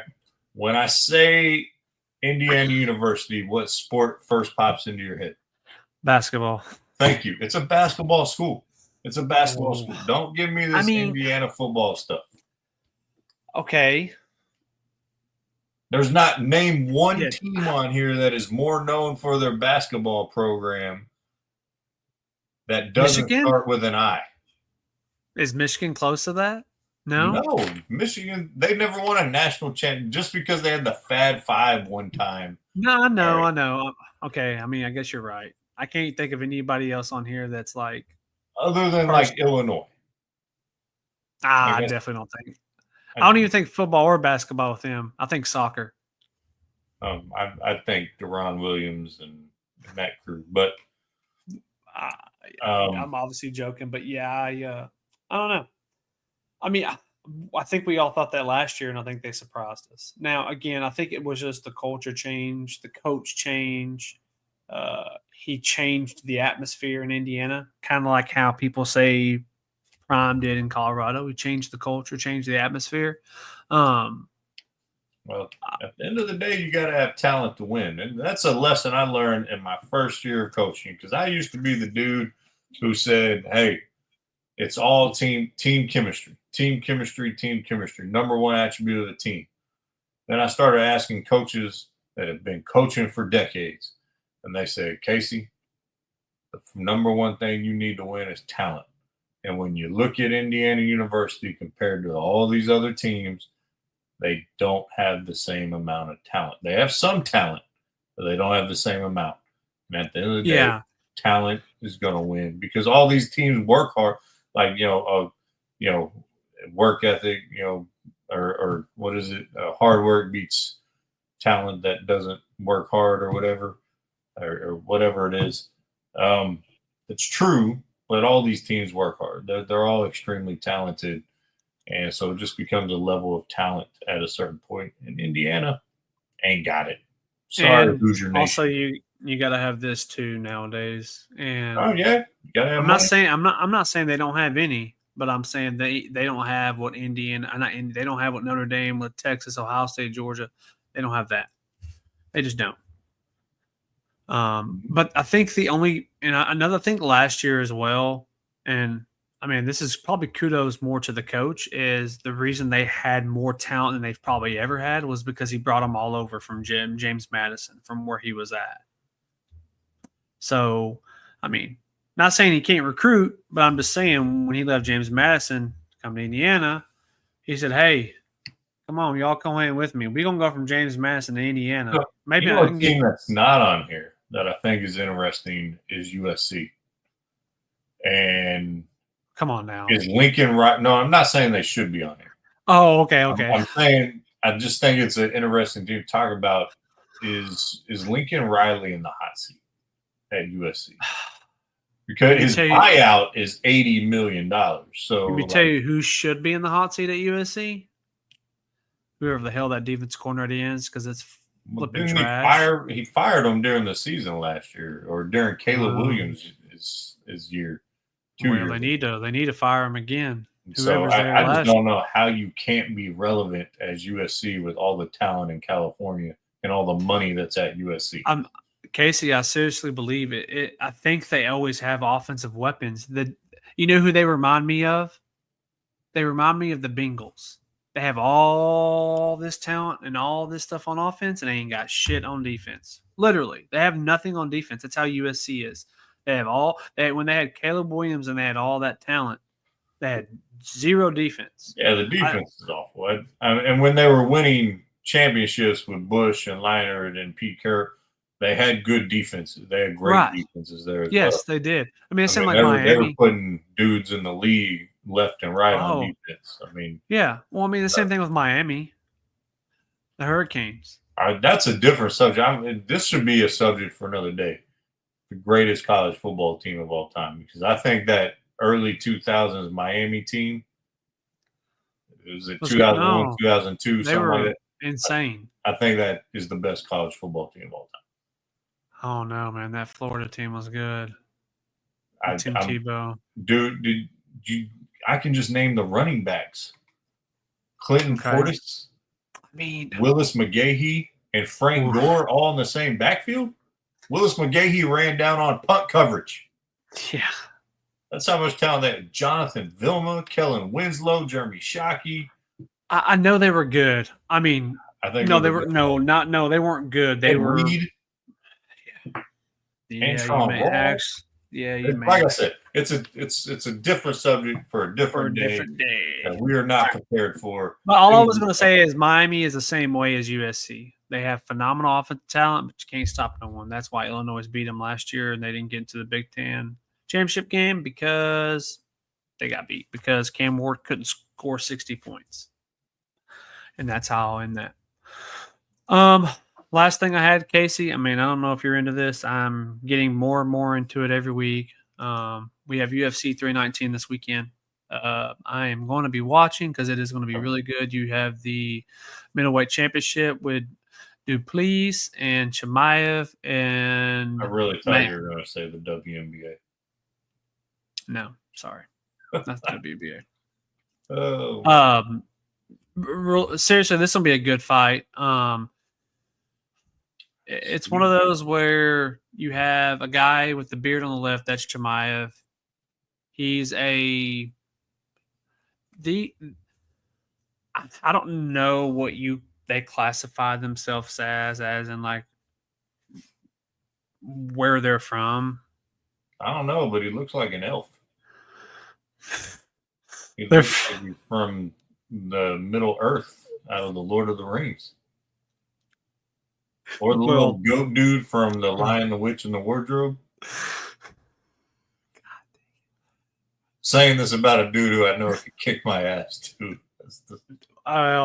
So he can knock you out, but his game's on the ground. He wants to wrestle you.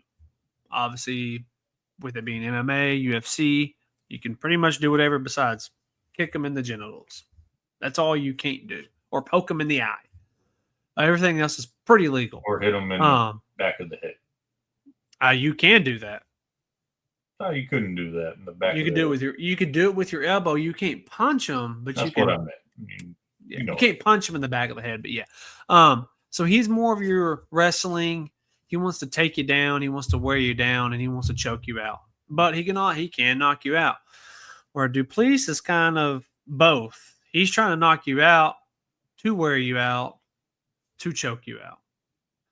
So kind of when you look at it, it's like, can he stop Chimaev from taking him down to wear him out, to submit him? And then can Chimaev not get knocked out or not get wore down enough to where it does go to a wrestling match, he's too tired and he gets choked out? It's kind of where you're at with this. This is the fight. I think it's going to be a good fight. Obviously, it's 5 rounds. I do not see it going 5. I just don't.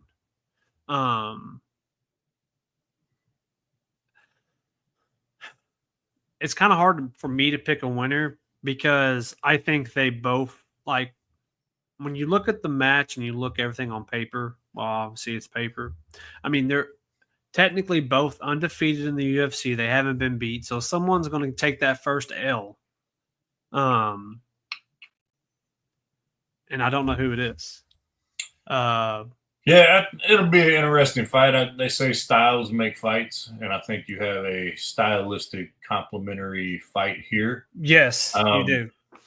For these other guys, I'm going to tell you right now, just based on these pictures, Elliott and Green are getting knocked out. All right? Like, I'm just... Yeah, yes. No, like, Green does not look like he's ever wore UFC gloves before in his life. Okay? And the Elliott guy over here on the other side, that Asian dude, Azraka, about to wear him out. Yeah, he's going to knock him out. And it's going to be with a twisting elbow or something like that he never saw coming. But, I think it's going to be a good championship fight. I think the whole card is pretty solid. I think it is a pretty solid card. Page over here, this fight at the top, he's really good. I think he's going to win this fight, but this Canadian guy is like up and coming, and he's really good too. This whole card's really good, actually. I think it's going to be a good card. But I always like to pick winners of the main event fight. Man, give me the new champion. Let's make it interesting. I'm going to go with Chimaev with a submission, a rear naked chokehold. All right. Or an armbar. One of those two. Okay. Well, I got tails, Chimaev, heads, Duplessis. Let's see what it is. It is heads, Duplessis. I don't know how you say it. It's Duplessis. Duplessis. He's got the cauliflower ears. That means he's used to fighting. I think the phone has spoken. It's going to be him. All right. I don't care how he wins. Well, that's the thing with him. Well, really, both of them, they really can win either way. But I think one prefer. I don't know. They've both submitted. They've both knocked out. But yeah, I don't know. It's going to be a good fight, though. Life advice. If you're ever out there and you're feeling like you're a big dude and you feel like you're going to fight someone, look at their ears first. If they got cauliflower ears, don't mess with them. Don't just shut the hell up and walk away. You know what's really funny, Casey? I've been watching a lot of UFC in general lately, like just YouTube, whatever. And of course, when I get on my YouTube, it was last week when I was sick off and was trying to recover. So when I clicked on my YouTube, the first thing that came up was street fighters versus UFC fighters. Okay. And if you know who Nate Diaz is, I'm assuming you probably do. Yeah. He doesn't look like he could even fight in the UFC, respectfully. Okay. And I've actually watched a lot of his fights recently. The dude can scrap. I mean, he's in the UFC for a reason. He's been a champion for a reason. But this guy tried to fight him, okay, out in the street.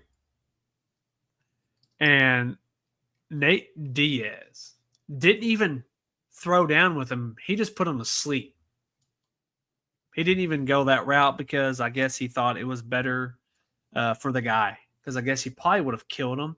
But yeah, the two things you don't do, Casey, you don't fight them in the street and don't break into their house, because you're going to get like severely hurt.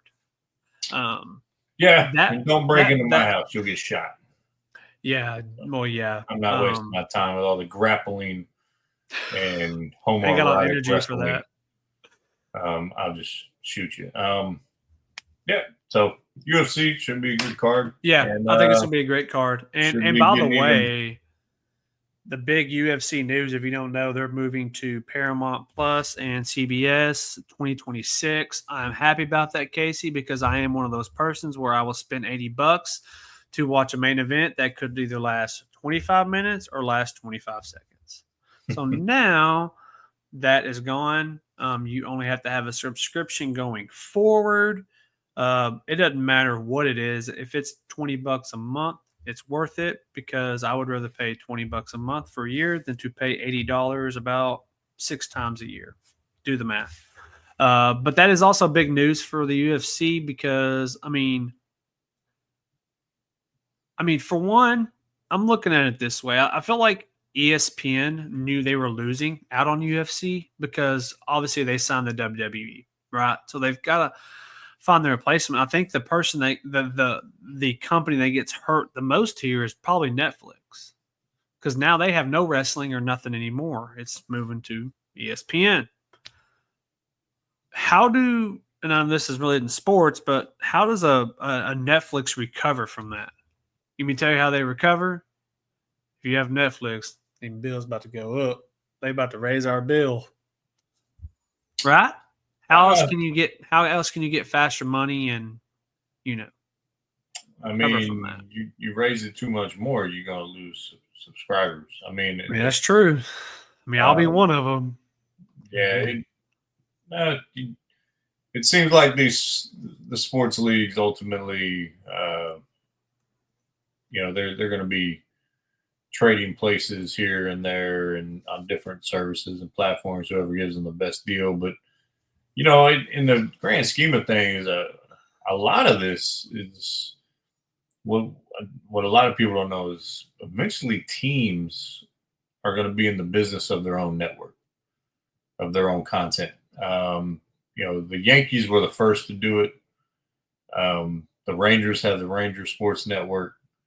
The Stars have their Victory Plus, which is free on delivery. And that's going to end up being the model. Honestly, I think Brad Alberts, who is the president of the Dallas Stars, they came out with the deal, the first of its kind. Victory Plus being free to download, free to watch the games, and it's on that company that they developed the app with to find marketing and make a profit, and then they split the profits with the team.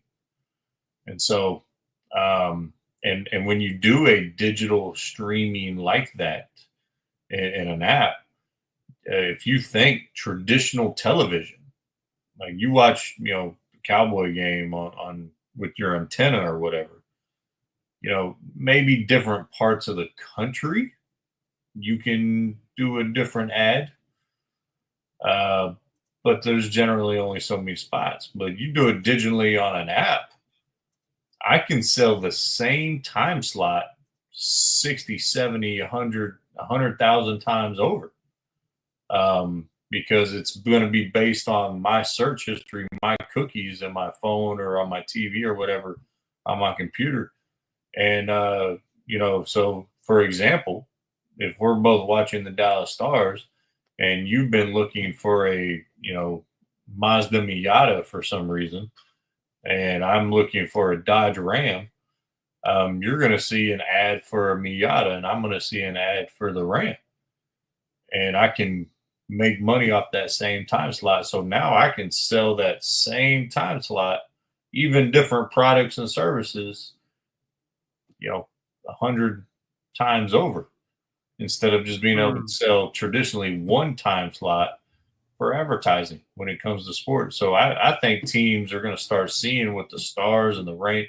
Now the Rangers, you pay $100 for the season, and you get all theirs. But they there's that money, and then it's the same principle because the same company developed the app as the Victory Plus app. And so, man, I think teams are going to end up going that way because I think ultimately they're going to be able to make more money in the More long money, and they know the fans they're going to buy it if they want to watch their team. Well, and the fans are happy because you think about it, especially when you're thinking about the local fans. You had the issue a few years ago in North Texas with Bally Sports where you couldn't see any of your local teams. Yep. And I so remember. that's why the Stars and the Rangers did that originally. Was once they got out of Bally Sports, they were like, well, how do we deliver our product? Because local fans don't want to pay to see their teams. Like there ain't no one in Dallas, ain't no one in Cincinnati wants to pay to see the Cincinnati Bengals on television. Right. Like, you should be able to watch it for free. You should be able to watch your local teams free on a delivery, and then you get them in that local market. I mean, there's a ton of potential there, and I met the guy who helped develop this app, and I mean, they're wanting to go into high school sports and school districts, and you can localize ads to that particular region and advertise that way, and they split the profits with the school district 60-40. And I'm like, trust me, man, this is big time stuff being developed in the world of apps and streaming games. I know that company wants to start with next year's UIL football playoffs. In the That'd be huge because I mean, not to cut you off, but I'm big into high school sports, especially football, and I watch a lot of college football. And every year I sit there all weekend from Thursday night, Friday, and I watch every state game, no matter who's playing. I watch every year. I've been doing it since I was 18. I love watching it. And every year it seems like there's a new app to watch the state championship games on. And it's frustrating because last year was like one of the first years I had to pay. When they was Bally, I didn't have to pay. Now I've got to pay. I can't remember what it is now, but I love watching it. So, because there is an app called FHS or something like that, and that's the one I use during the playoffs, and I'll pay for it for that month or so, whatever, and then I'll watch the state games. But that's pretty cool. Because I'm a big fan of high school football. So I'm actually and something I was telling the guy was like, you're telling me that if I'm an athletic director of a school district, that you're going to put together our app, you're going to stream our games, and it's up to you to find your advertisers, and whatever you find, you're splitting the profits with me 60-40. You damn right I'm doing that as a school district. Like, it'd be stupid if they didn't. I told the guy if I was an AD, I would have already signed a contract with you. Like, and here's the thing: I think a lot of school districts, a lot of athletic directors, are going to be hesitant on doing that because they just don't understand it. And if that guy from that company happens to come across this video, I'll be the guy that goes in the school districts and pitches this for you.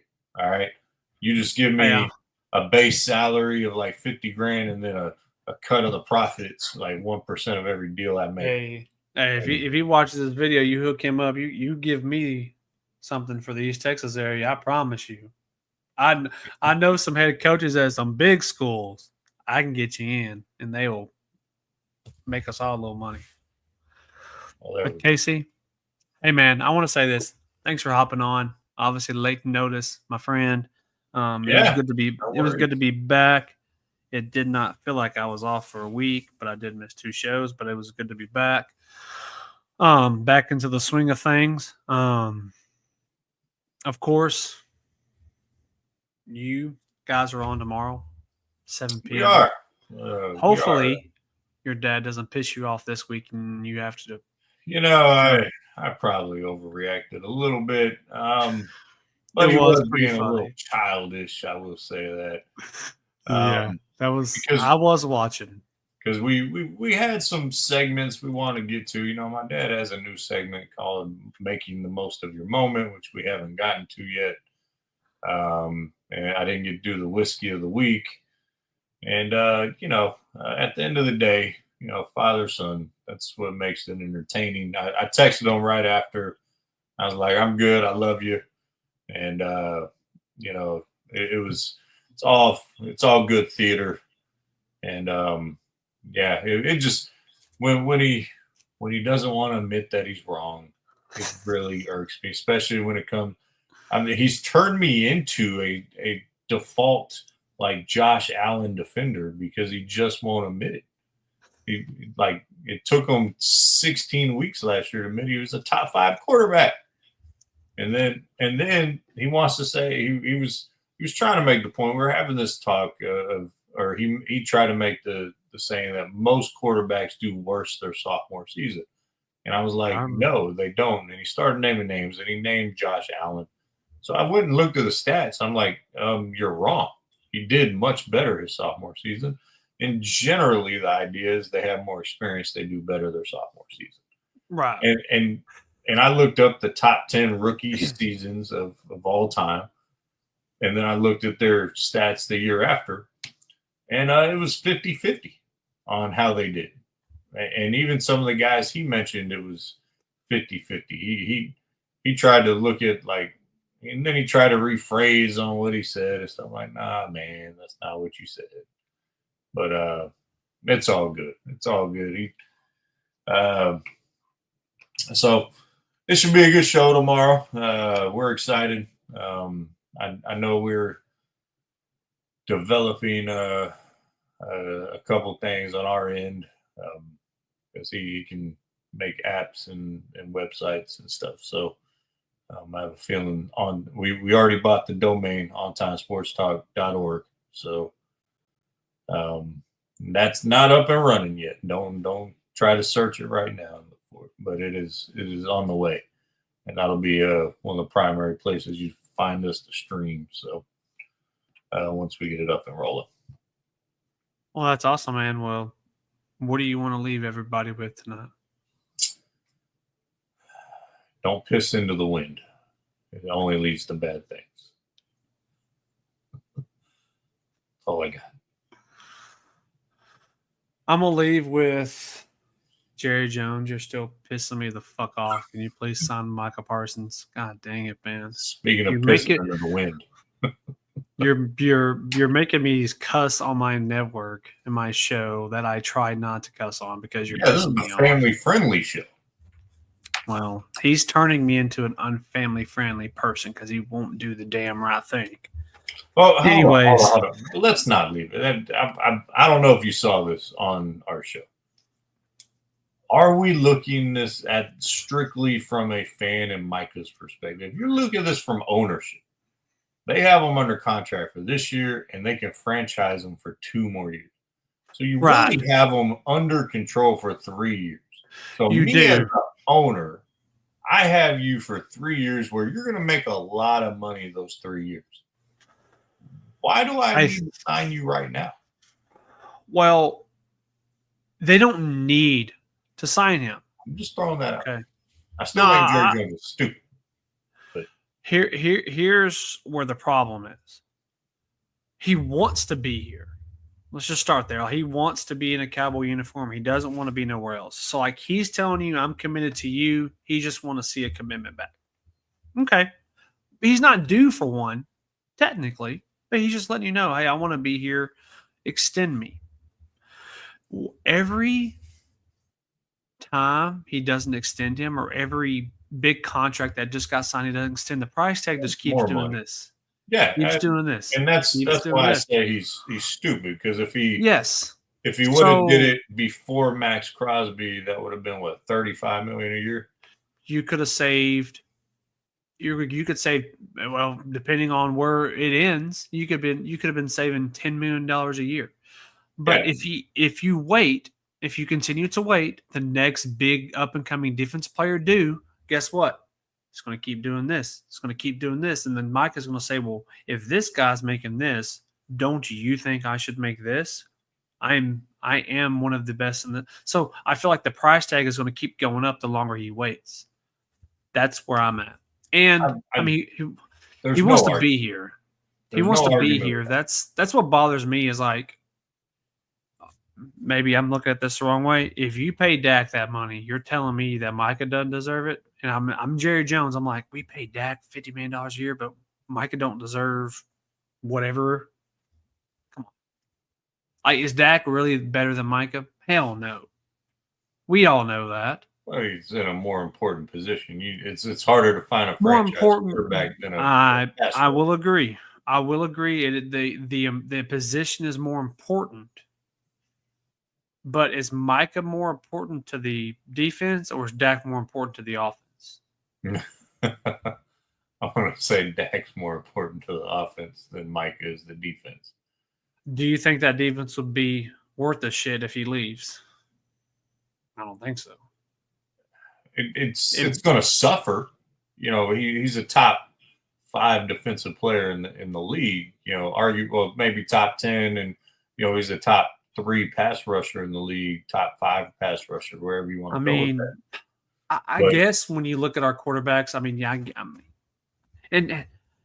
we all harp on Dak, and I do. I'm one of them, but he's not. I'm not saying he's the worst quarterback. I know he's had injuries over the last few years, so it's really maybe this is his year to shine again.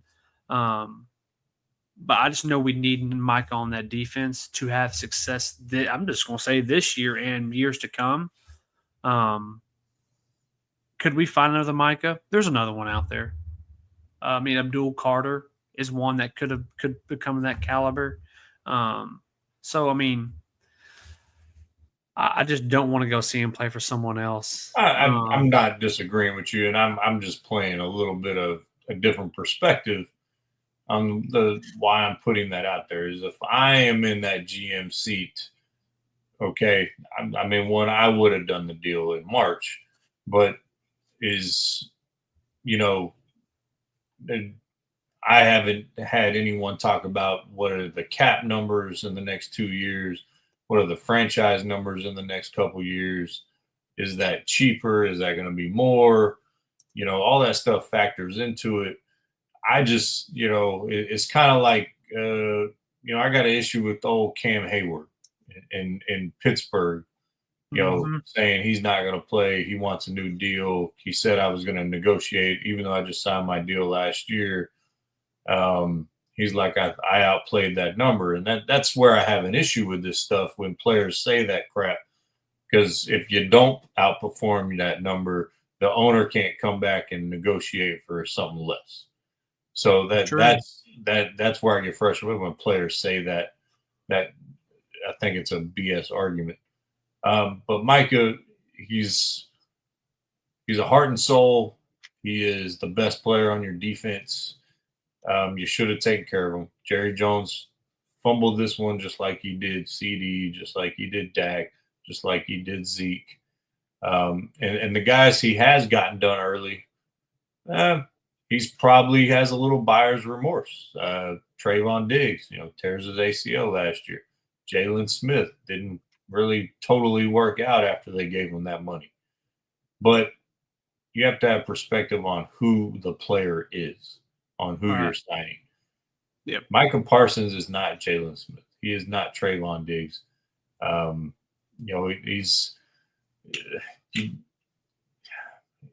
You should sign him. I mean, it's as simple as that. And I agree with you. And if you're not going to, if you can't play this out 3 years. I know you have them under control, but you can't play it out 3 years. No. If you don't get him signed this year, you franchise tag him and then you trade. I think that's what you'd have to do, because I think you'd be that disgruntled. Yep. And I think it'd be that much of a distraction to the rest of the team. So yeah, but I agree with you. He's being stupid. Yep, what does your dad call him? Saying he's being what does your dad say? He kept saying it the other night on the show, what your dad calls him. He has a name for Jerry. Now I I can't don't think know, of but he always says he's number one. I know that. You know what my favorite part of this football season is going to be having Sir George back on the show weekly and his reactions to the Cowboys. So I think Sir George is one of the best things about our show. And B. Boach tomorrow night, by the way, is angry. B. Boach is very upset. Hell, he should be. The Rangers are sucking ass right now. Yeah, after last night's game. Hell, they lost today. Shit. He was not happy, and even more not happy today. So I need to come on there and ask him some questions on what the hell is going on. I mean, you know what time we're on. So I'm going to catch it tomorrow. I got questions, and I want answers. All right, my man. All right. Appreciate everyone. Of course, real quick before we go, QR codes to the left and the right. One is for the Bearded Bros. The other one is for the network. Please come follow us on all of our social medias. Please like, subscribe to all of ours. We appreciate all the love and support. Casey and his dad will be on tomorrow at 7 p.m. Central. Saturday, got Saturday Smack Talk with Nick and Josh. And, of course, on Sunday, Bearded Bros are back. Well, maybe bros, maybe bro. I don't know. Who knows? What's the name of that Saturday show? Saturday. It doesn't matter what the name of the show is. I'm sorry. I couldn't resist. Oh, you got me. The old rock. All right, everyone. We're out. See y'all later. Everybody have a good weekend. Be here tomorrow for KC and the Pops. Who knows what'll happen? You might be surprised. Might.